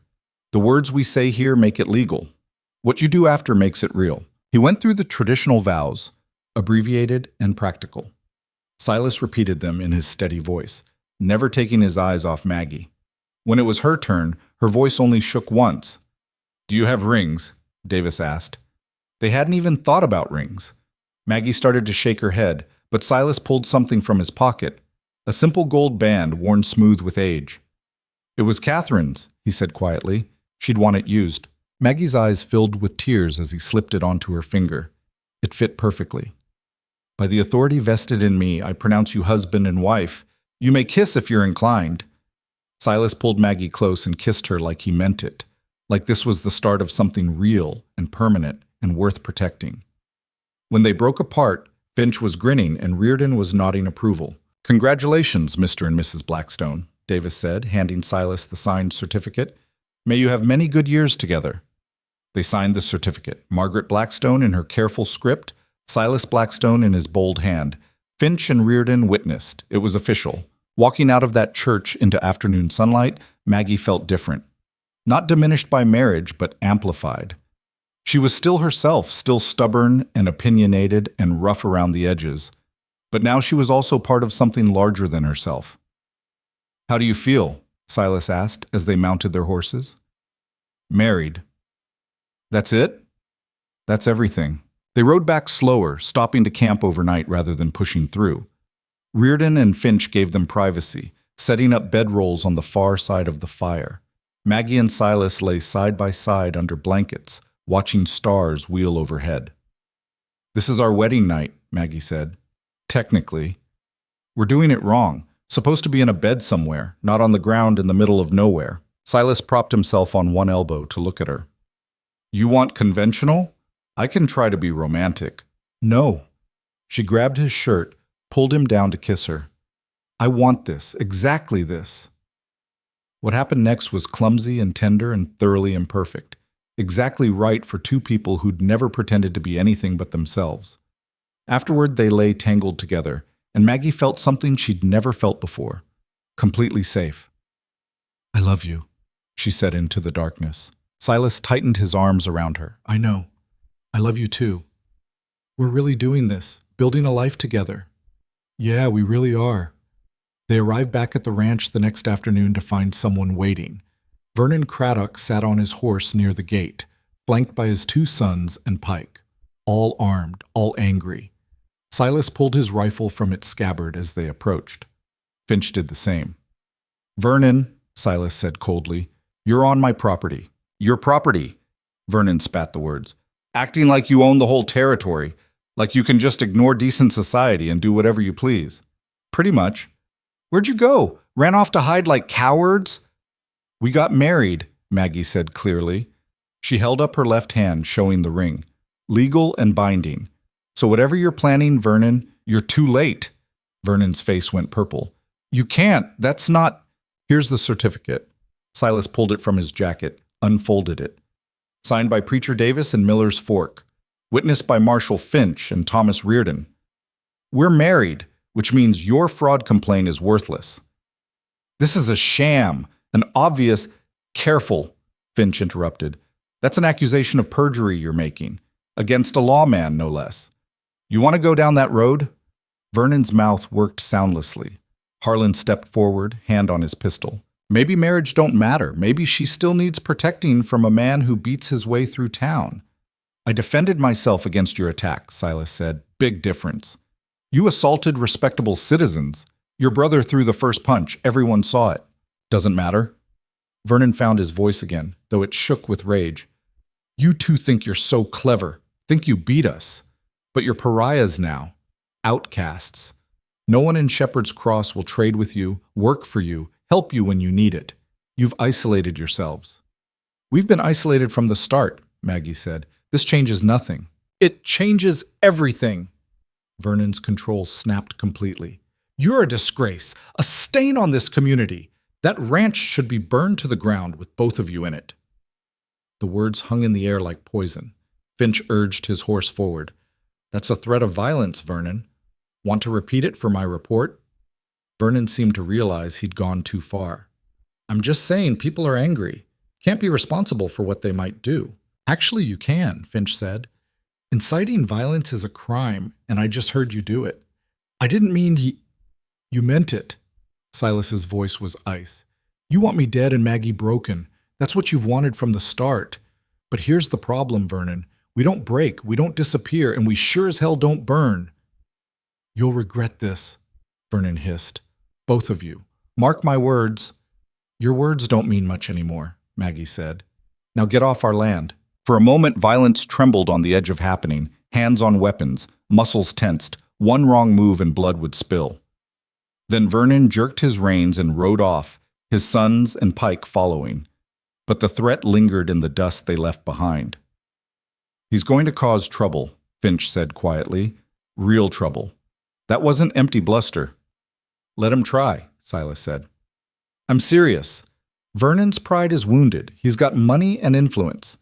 He could make life very difficult for you both. We'll handle it. Finch sighed. Stubborn fools, both of you. But he said it with something like affection. I'll keep my ears open. If I hear about anything concrete, plans, threats, I'll get word to you. Thank you, Maggie said, for everything. You didn't have to help us. Yeah, I did. I'm tired of bullies hiding behind law and morality. He tipped his hat. Congratulations on your marriage. I hope you get the chance to enjoy it. He rode off, leaving Silas and Maggie alone at their gate. They looked at each other, then at the ranch spread out before them. The house, the barn, the endless grassland stretching to the horizon. Their land, their home, their life together, starting now. Think he's right? Maggie asked. About Vernon? Probably. Vernon's not the forgiving type. So what do we do?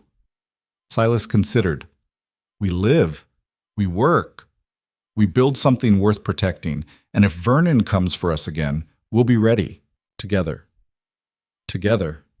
They rode through the gate and home, married and defiant and more alive than either had been in years.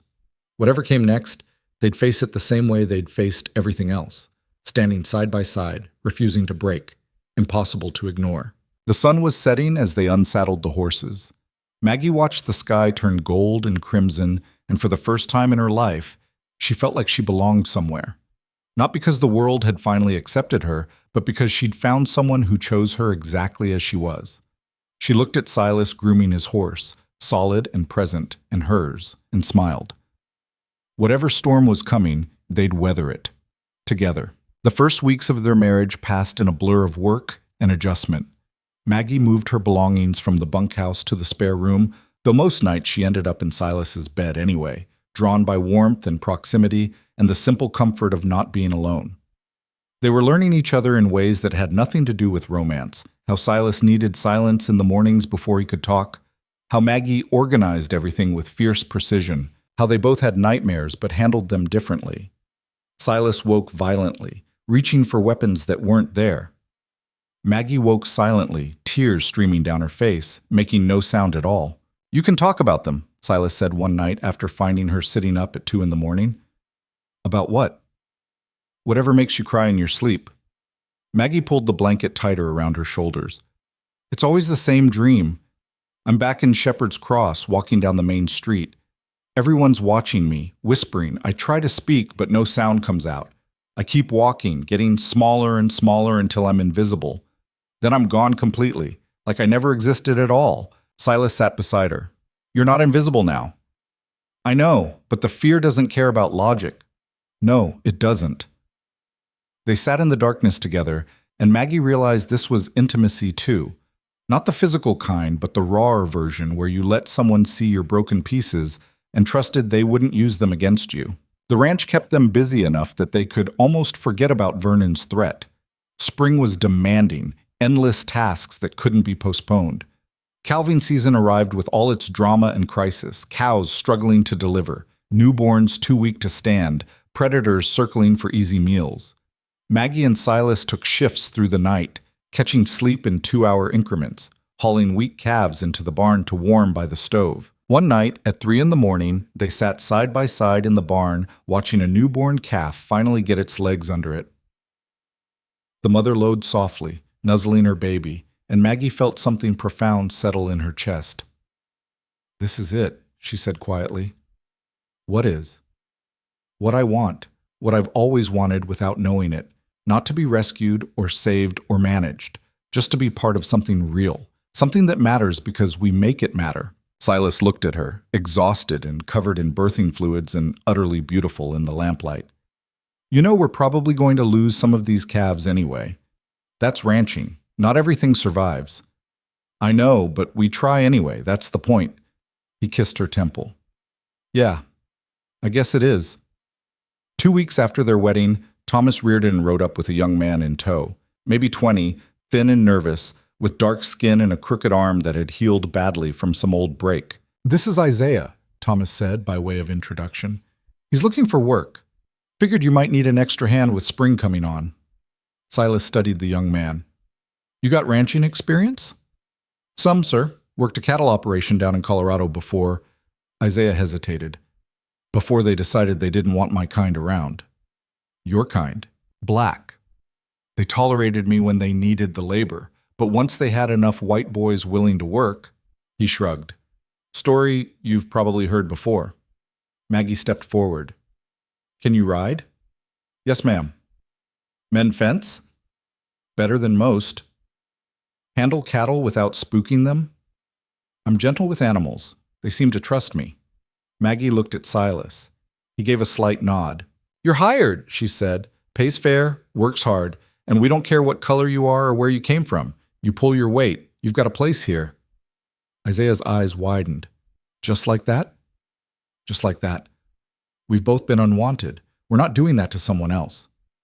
Isaiah blinked rapidly, clearly fighting tears. "Thank you. You won't regret this." "Probably will at some point," Silas said gruffly. "Everyone regrets something, but we'll deal with it when it comes." Isaiah moved into this bunkhouse that day. Within a week, Maggie understood why Thomas had brought him. The young man was tireless, skilled, and grateful in a way that never became servile. He worked harder than necessary, always volunteering for the worst jobs, and had a gift with the horses that bordered on supernatural. "He's running from something," Silas observed one evening. Aren't we all? Maggie replied. She wasn't wrong. Isaiah carried scars that weren't all visible, the way he flinched at sudden movements, how he ate like someone who'd gone hungry too many times, the careful way he avoided talking about his past beyond vague outlines. But he was good with the work, respectful without being obsequious, and within 2 weeks had proven himself indispensable.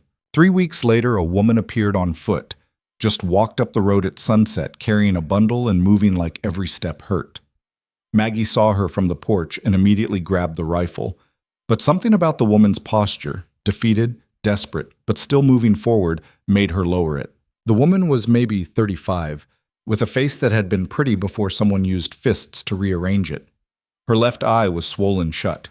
Her lip was split. She walked with a limp that suggested broken ribs at minimum. "Please," she said when she reached the gate. "I heard there was a place here, for people who got nowhere else." Maggie climbed off the porch, approached slowly. "Who did this to you?" "My husband, ex-husband. I ran 3 days ago, been walking since." "He following you?" "Don't think so. Don't think he cares enough." The woman swayed and Maggie caught her before she fell. "I can work. I'm strong. Just need somewhere safe." Silas had appeared from the barn. He took in the woman's condition and his face went hard. "Get her inside. I'll get water and bandages." They cleaned her up, fed her, learned her name was Ruth, and she'd survived 12 years of marriage to a man who thought violence was love. She had no skills beyond housework, but she could cook and sew and was willing to learn anything else. "You can stay," Maggie said. "We'll figure out the details, but you're safe here." Ruth wept. Actually wept, shoulders shaking. "Why? You don't know me. Don't need to. You needed help. We can provide it. That's enough." That night, after Ruth had fallen asleep in the spare room, Maggie and Silas sat at the kitchen table talking in low voices. "This is going to keep happening," Silas said. "Word's spreading. People are going to show up." "I know. We can't save everyone." "No. But we can save some. Isn't that worth doing?" Silas ran a hand through his hair. "Vernon's going to use this against us. Call it harboring criminals or running some kind of refuge for degenerates. Let him. We're not doing anything illegal." Legal and right aren't always the same thing. You know that. Maggie did know. She'd lived the contradiction her whole life. Legal for men to pay women half wages, legal for husbands to beat wives, legal for towns to deny service based on nothing but prejudice. The law protected Vernon and his kind far more than it protected people like her. "So what do you want to do?" she asked. Silas looked toward the spare room where Ruth slept. "I want to help. I'm just saying we need to be smart about it. Strategic. Because Vernon's watching, and the more we do, the bigger target we become. I'd rather be a big target doing something that matters than a small target doing nothing." He smiled despite himself. "You're going to get us both killed." "Probably. But at least we'll die for something worth dying for." By summer, the ranch had transformed. Isaiah had proven himself invaluable, taking on responsibilities that freed Silas and Maggie for other work. Ruth had taken over the household tasks and started a vegetable garden that was already producing more than they could eat. She and Maggie had developed an easy friendship built on shared experience, both women who'd survived worlds that didn't want them. Then came Marcus and Elena, a married couple fleeing west after Marcus's labor organizing got him blacklisted from every factory and mine in Pennsylvania. They arrived with 2 children, 8-year-old twins who were shy and watchful in the way of kids who'd seen too much hardship. "We can work," Marcus said, standing too straight, trying to look stronger than he clearly felt. "Both of us. We don't need charity, just a chance." "Everyone here works," Silas said. "That's the deal. You contribute what you can, we all make it through together."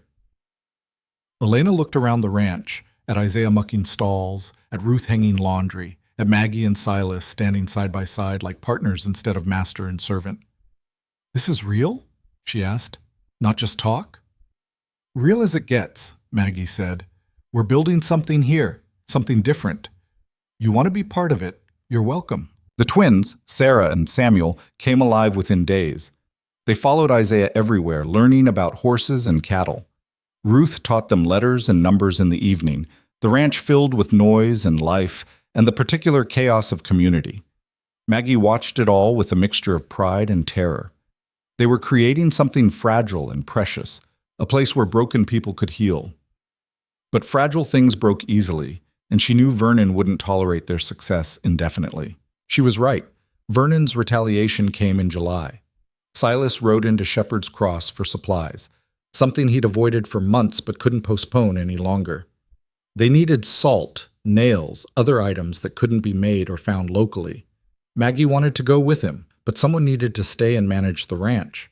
They'd grown too large for everyone to abandon it at once. "Be careful," she said as he saddled up. "Always am. I'm serious. Vernon's been quiet too long. He's planning something." "I'll be fine. In and out, no trouble." But trouble found him anyway. He made it to the general store, loaded supplies onto the wagon under the hostile stares of townsfolk who'd once ignored him and now actively hated him. He was securing the last bag when Vernon appeared with a man Silas didn't recognize. Tall, official-looking, wearing a badge that gleamed too bright to be real silver. "Silas Blackstone," the stranger said. "I'm Federal Marshal Warren Pike. I need to ask you some questions about your ranch operations." Silas straightened slowly. "What kind of questions?" "The kind about who you're harboring and why. There's been allegations of illegal activity, sheltering fugitives, running some kind of criminal operation disguised as a ranch." "That's horseshit and you know it," Silas said to Vernon. Vernon smiled. "Is it? You've taken in wanted men, runaway wives, people avoiding legal debts. That's aiding and abetting criminals. That's conspiracy." "None of those people are criminals. They're just folks trying to survive." "Prove it," Vernon said. "Let the marshal search your property. Question everyone there. If you've got nothing to hide, you won't mind." It was a trap. Silas saw it clearly. If he refused, he looked guilty. If he agreed, Vernon's marshal, because that's what this was, someone Vernon had bought, would find reasons to arrest people, break up the ranch, destroy everything they'd built. "I need to see documentation of these allegations," Silas said carefully. "Warrants, proof of actual crimes." Pike pulled papers from his jacket. Isaiah Freeman, wanted for theft in Colorado. Ruth Hendricks, violated custody arrangements by fleeing with property belonging to her husband. Marcus Chen, outstanding debts in 3 states. Conspiracy to incite labor violence. Isaiah was accused of stealing tools that were later found in the foreman's shed. Ruth's husband beat her nearly to death, and she took only her own clothes. Marcus's debts are to a company that paid wages in scrip, then closed the company store and demanded cash repayment. Silas's voice was ice. "You're not here to enforce law. You're here to enforce Vernon's grudge." "Careful, Blackstone. That's an accusation against a federal officer." "Is it? Because I'm thinking Vernon paid you to harass me. How much did he offer? $50? $100? Pike's hand went to his pistol. "You're close to arrest yourself. Obstruction of justice." "For what? Speaking truth? Asking to see proper documentation?" The street had filled with onlookers, everyone watching, everyone waiting to see Silas Blackstone finally brought down. And then Marshal Finch appeared, pushing through the crowd with a face like thunder. "Marshal Pike," Finch said coldly. "I'm Angus Finch, territorial marshal for this region, and I don't recall being notified of any federal investigation in my jurisdiction." Pike looked annoyed. "This is federal business, doesn't require territorial notification." "Actually, it does. Federal marshals are required to coordinate with local law enforcement. That's protocol. So show me your credentials and your authorization for this investigation." "I don't have to answer to you." "Yeah, you do. If you're operating in my territory, I get to verify you're legitimate." Finch held out his hand. "Credentials. Now." Pike hesitated just long enough to confirm Silas's suspicions, then pulled a badge from his jacket. Finch examined it, his expression darkening with each passing second. "This is a county deputy badge from Douglas County, Kansas, expired 2 years ago." Finch looked up. "You're not a federal marshal. You're not even a current deputy. You're just some hired gun pretending to have authority." The crowd murmured. Vernon's face went white, then red. "I can explain," Pike started. "Don't bother." Finch drew his own weapon. "You're under arrest for impersonating a federal officer. That's a felony. And Vernon Craddock, you're under arrest for conspiracy to commit fraud and obstruction of justice." "This is outrageous," Vernon sputtered. "I was trying to protect this community from criminals. By hiring a fake marshal to harass a legitimate rancher? That's not protection. That's corruption." Finch looked at the crowd. Anyone else want to dispute that? Anyone want to stand up for Vernon's methods here? Silence. Even Vernon's supporters knew when to cut their losses. Standing with Vernon now meant associating with obvious criminal activity.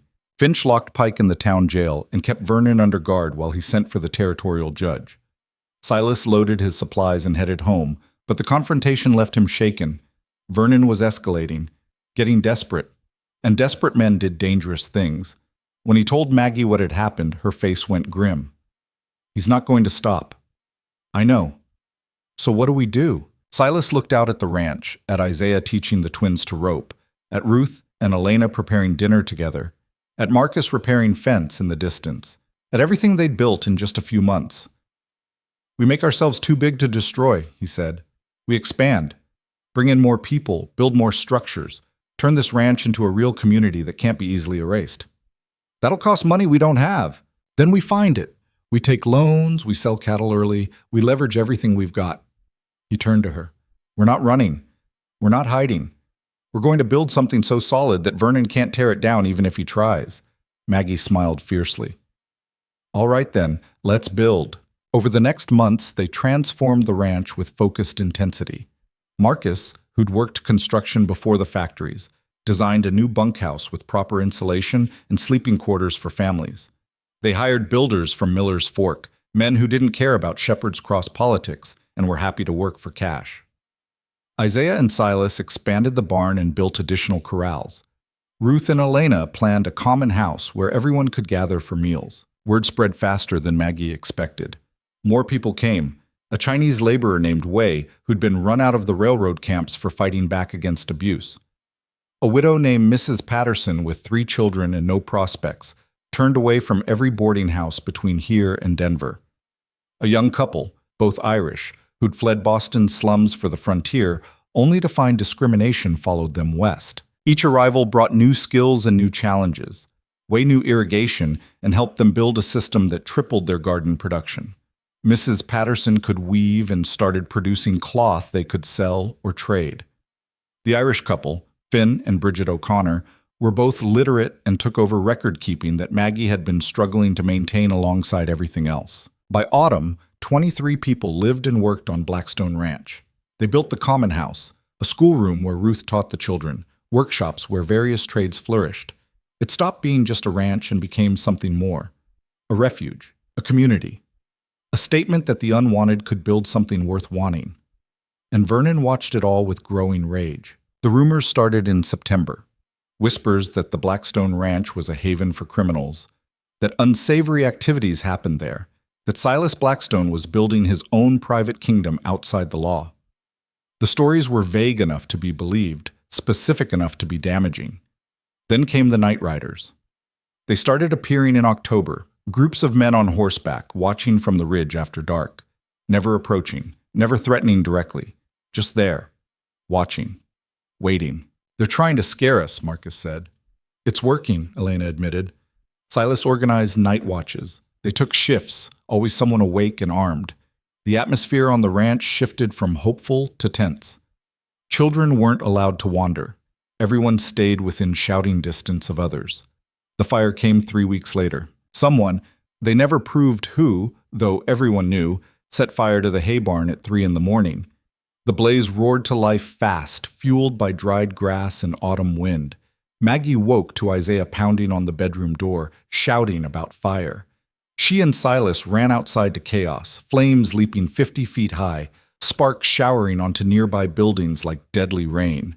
Everyone was already awake, forming bucket lines from the well, dousing roofs and walls to keep the fire from spreading. "The horses!" Elena screamed, pointing to the horse barn adjacent to the inferno. The horse barn was next to the hay barn, already smoking. Isaiah ran for it before anyone could stop him, disappeared into the smoke. Maggie's heart seized. Seconds crawled by like hours. Then Isaiah emerged leading 3 panicked horses, his shirt smoldering, his face blackened with soot. "There's more!" he coughed. Silas grabbed him. "It's too dangerous. They'll die! So will you!" But Isaiah was already running back in. This time Silas followed, and Maggie wanted to scream at them both, but she had her own job, directing the bucket lines, organizing people, keeping the children away from danger, preventing panic from making everything worse. The men emerged with 4 more horses just as part of the horse barn's roof collapsed with a roar that sent sparks exploding into the night sky.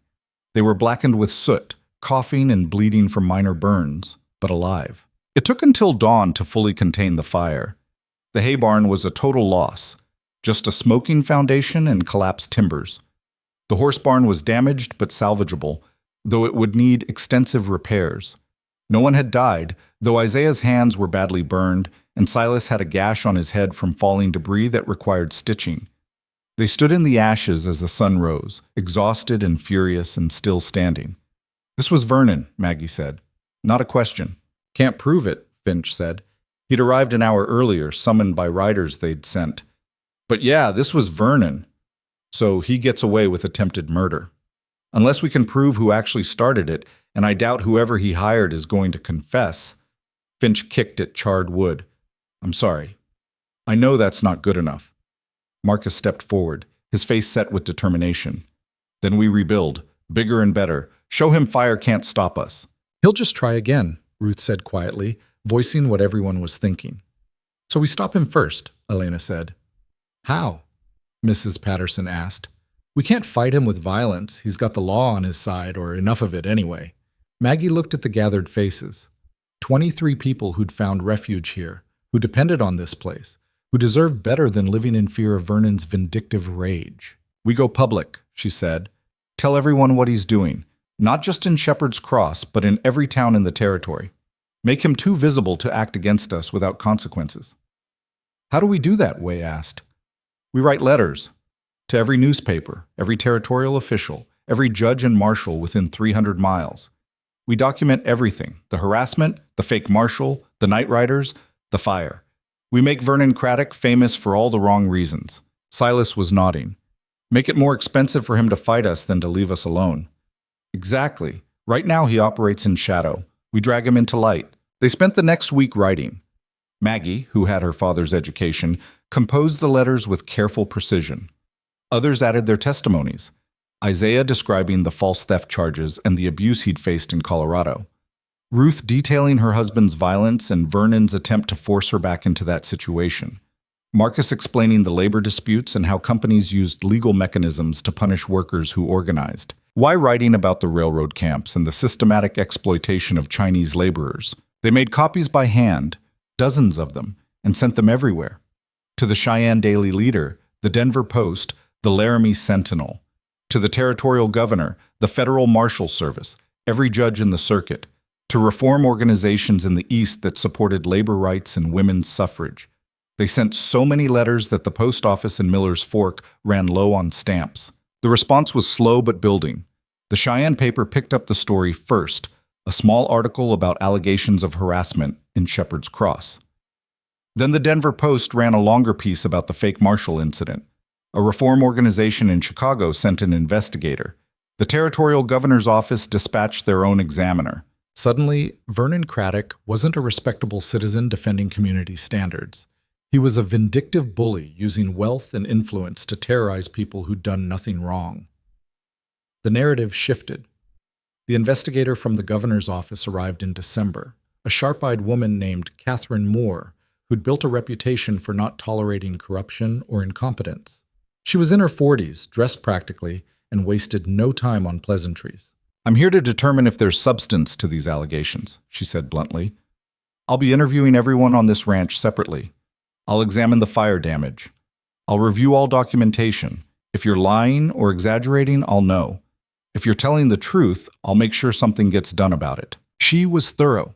She spent 3 days interviewing everyone individually, asking pointed questions, cross-referencing stories. She examined the burned buildings, took photographs, collected samples of the accelerant used to start the fire. She reviewed financial records, employment agreements, everything. When she finished, she sat down with Maggie and Silas. "I'm recommending formal charges against Vernon Craddock," she said. "Conspiracy, fraud, incitement to violence, possibly arson, though that will be harder to prove. What you've built here is legitimate. Your employees are here voluntarily. The conditions are fair. Vernon has no legal basis for his actions." Maggie felt relief wash over her. "Thank you." Don't thank me yet. Vernon has resources. He'll fight back, hire expensive lawyers, make counter-accusations. This won't be clean or quick. We're not going anywhere, Silas said. Good. You'll need that stubbornness. Moore stood. One more thing. What you're doing here, building this community for people no one else wants, it matters. There are more places like this starting across the territory.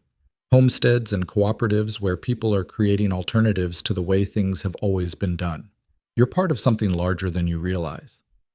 After she left, Maggie and Silas sat in silence for a long time. We're part of something larger, Maggie repeated.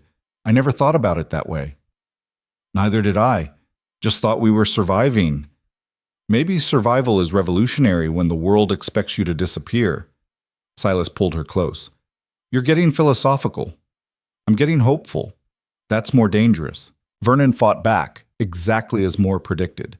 He hired lawyers from Denver, made counter-accusations claiming Silas was running a criminal enterprise, that the ranch was a front for illegal activities, that everyone there was being exploited. He submitted affidavits from Shepherd's Cross residents claiming Silas had always been violent and unstable, that Maggie was a known troublemaker, that their marriage was fraudulent. The preliminary hearings dragged on through winter. Depositions, testimonies, legal maneuvering. Vernon tried to get the case dismissed, tried to delay, tried every tactic his expensive lawyers could devise. But Catherine Moore was relentless. She brought witness after witness, documented pattern after pattern, built a case so thorough that even Vernon's lawyers started advising him to settle. In February, Vernon Craddock was formally indicted on 7 counts: conspiracy to commit fraud, impersonating a federal officer through his hiring of Pike, incitement to violence, obstruction of justice, and 3 counts of criminal harassment. The trial was set for April in the territorial capital. But Vernon didn't wait for trial. One morning in March, his house was found empty. Furniture still in place. Clothes in closets. Even food on the table from an interrupted breakfast. But Vernon, his wife, and his sons had disappeared in the night, heading east with whatever portable wealth they could carry. Marshal Finch led the investigation. They probably crossed into Nebraska by now, maybe going all the way back east where they came from originally. Will you go after them? Maggie asked. I've sent notifications to marshals along likely routes. But Vernon's smart. He'll have changed his name, altered his appearance. He could disappear into a city and we'd never find him. Finch looked frustrated. I'm sorry. I know you wanted justice. We got something better, Silas said. We got him gone. And it was true. The threat that had loomed over them for a year had evaporated. Vernon was gone. His influence in Shepherd's Cross collapsed without him there to maintain it. The men who'd ridden at night, who'd whispered threats, who'd supported his crusade, they all quietly backed away, pretending they'd never been involved. When Maggie heard Vernon had fled, she felt something release in her chest.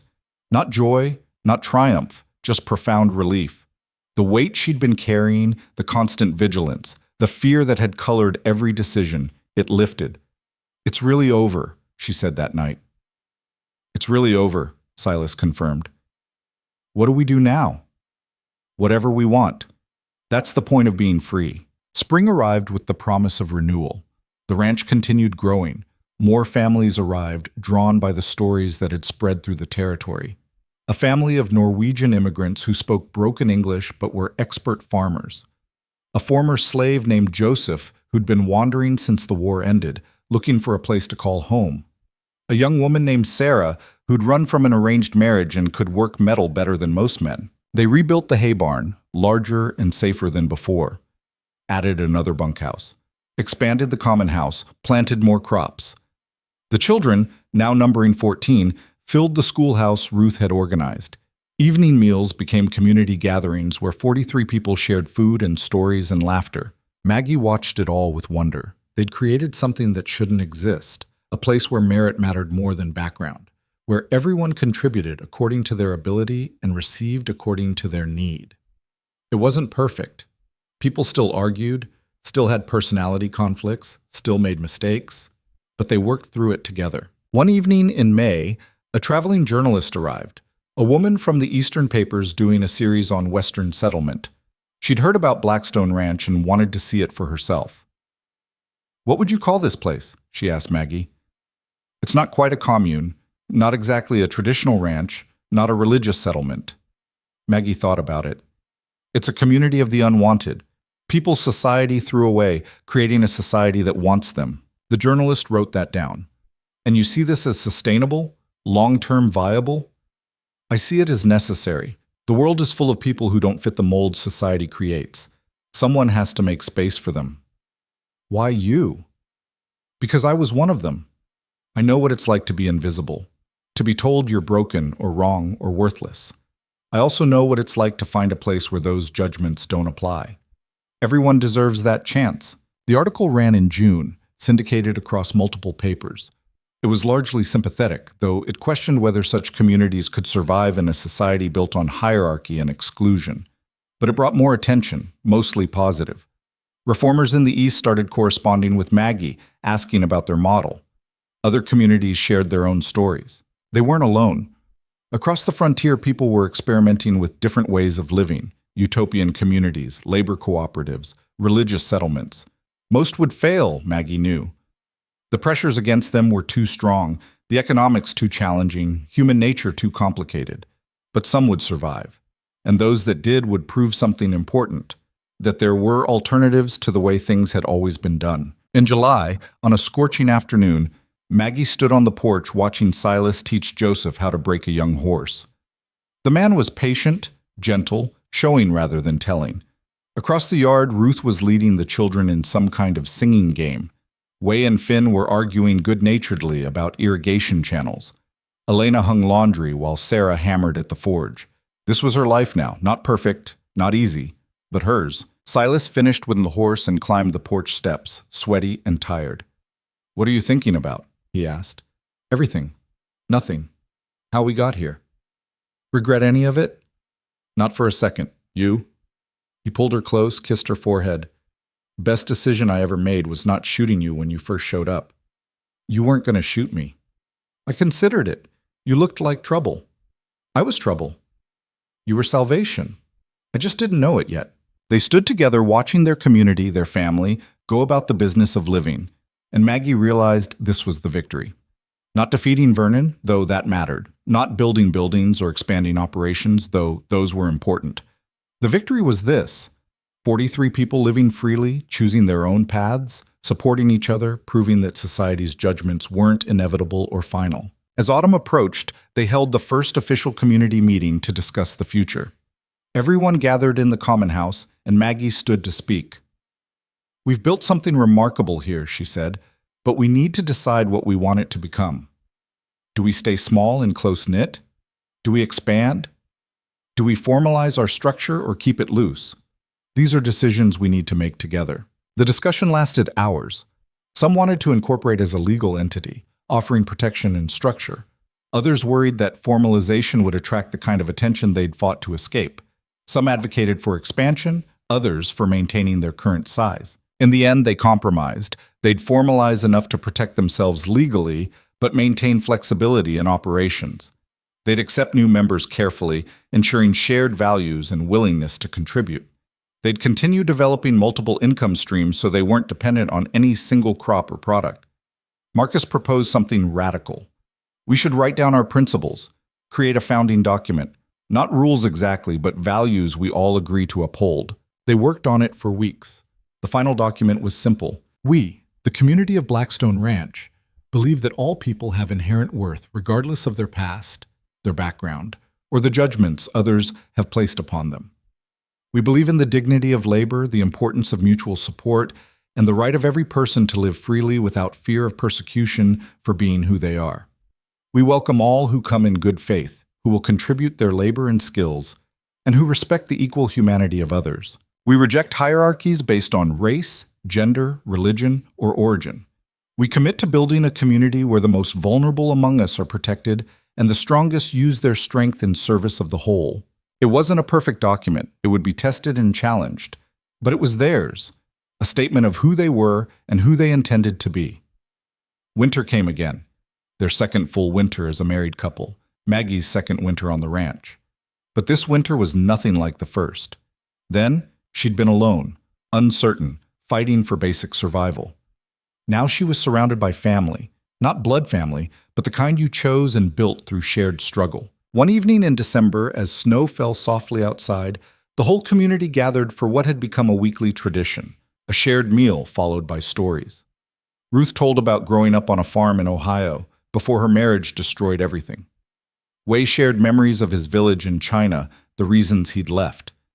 Joseph spoke carefully about his years enslaved, the moment he'd realized he was truly free, the years of wandering before finding this place. When it was Maggie's turn, she talked about her father. He believed education could save you, that if you were smart enough, worked hard enough, you could overcome any obstacle. She paused. He was wrong about that, or partially wrong. Education helps, but it's not enough. The world doesn't reward merit the way we're told it does. It rewards conformity. It rewards being the right kind of person. So what does save you? Sarah asked. Maggie looked around the room at all these people who'd been broken by the world and put themselves back together here. Each other, community, refusing to accept society's verdict on your worth, finding people who see you clearly and choose you anyway. Silas reached for her hand under the table. She squeezed back. My father was right about one thing, though, she continued. Knowledge is power. Not because it makes you acceptable to people who'll never accept you anyway, but because it gives you tools to build alternatives. That's what we're doing here. Building an alternative to a world that didn't want us. The room was quiet. Then Joseph spoke. I spent 40 years enslaved, 20 years free and wandering. I'm 62 years old, and this is the first place I've ever felt like I belonged. Not because someone owned me or tolerated me, but because I chose it, and it chose me back. His voice thickened with emotion. Thank you, all of you, for making this place exist. Others added their voices. Ruth thanking Maggie for taking her in when she had nothing. Isaiah talking about finding family after years alone. The children, now old enough to understand, expressing gratitude for a home where they weren't judged by their parents' circumstances. Maggie felt tears streaming down her face. She hadn't set out to create this. She'd just been trying to survive. But survival, it turned out, was the first revolutionary act. Everything else followed from that. Spring came around again, 3 years since Maggie had first arrived at the ranch with nothing but a worn bag and desperate hope. The landscape looked completely different now. Multiple buildings, expanded fields, cattle grazing across pastures that Silas and Isaiah had painstakingly fenced and improved. One afternoon, Marshal Finch rode up with news. Vernon's dead, he said without preamble. Got word from authorities in St. Louis. He tried to run a similar scheme there, intimidating people using false legal pressure. But he picked the wrong target. Man he threatened had connections to the city police. They investigated. Vernon tried to run again, fell from a moving train, broke his neck. Maggie absorbed this. She'd expected to feel triumph or relief, but all she felt was emptiness. Vernon had spent his life trying to control others, and it had killed him in the end. How do you feel? Silas asked after Finch left. Tired, sad, weirdly. Not for him specifically, but for the waste. All that energy spent trying to hurt people. Imagine what he could have built if he'd put that effort into something constructive. Some people only know destruction. I know. Doesn't make it less sad. That summer, they got word that Catherine Moore had been appointed to a territorial judgeship. Her first act was establishing a legal aid fund for people who couldn't afford lawyers, directly inspired by the cases she'd investigated, including theirs. We changed things, Maggie said, reading the news. Not just for us, but for others too. You sound surprised. I am. I never thought of myself as someone who could change anything, just someone trying to survive. That's what change looks like, though. Not grand gestures, just people refusing to accept unacceptable things. Doing it long enough that systems have to adapt. More years passed. The community grew to 70 people. They added a small general store, a proper school building, a workshop complex where various trades operated. They started selling surplus crops and handcrafted goods, developing trade relationships with towns across the territory.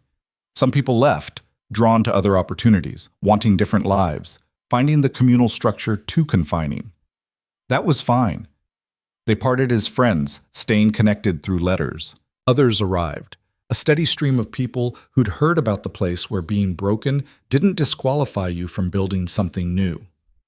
Maggie and Silas's relationship deepened in ways that had nothing to do with romance and everything to do with partnership.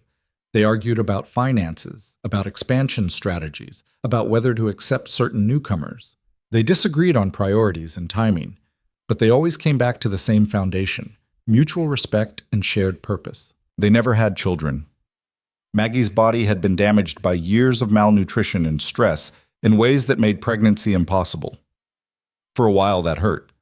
But surrounded by 14 children who called her Aunt Maggie and came to her with problems and triumphs, she realized blood wasn't what made family. One evening, 10 years after their marriage, they sat on the porch watching the sunset. The sounds of the community drifted from the common house: laughter, arguments, music, life. "Did you ever imagine this?" Maggie asked. "Never. You?" "I couldn't have. I didn't have the imagination for it. I was too busy trying to survive to imagine thriving." But here we are. Here we are. Silas took her hand. "I love you, Maggie Blackstone. More now than when we married. More every day." "I love you too. Thank you for seeing me when I was invisible. Thank you for making me want to live again." They sat in comfortable silence as darkness fell and stars emerged. Around them, the community they'd built continued its evening rituals. And in that moment, Maggie understood something profound. Worth was never granted by society. It was claimed through courage, through defiance, through the refusal to disappear. She and Silas had claimed theirs. And in doing so, they'd created a space for others to claim theirs too. That was the legacy. Not buildings or wealth or fame, but a place where broken people could heal, where the unwanted could belong, where society's judgments were recognized as the lies they'd always been. They'd built something unbreakable, not because it was perfect or permanent, but because it was rooted in truth, the truth that every human being had value, deserved dignity, could contribute meaningfully when given the chance. And that truth, once seen, could never be completely unseen. It would outlast them, outlast the ranch. Spread to other places, other communities, other people brave enough to reject the world's verdict and create their own. Maggie smiled into the darkness, squeezed Silas's hand, and felt completely, utterly home.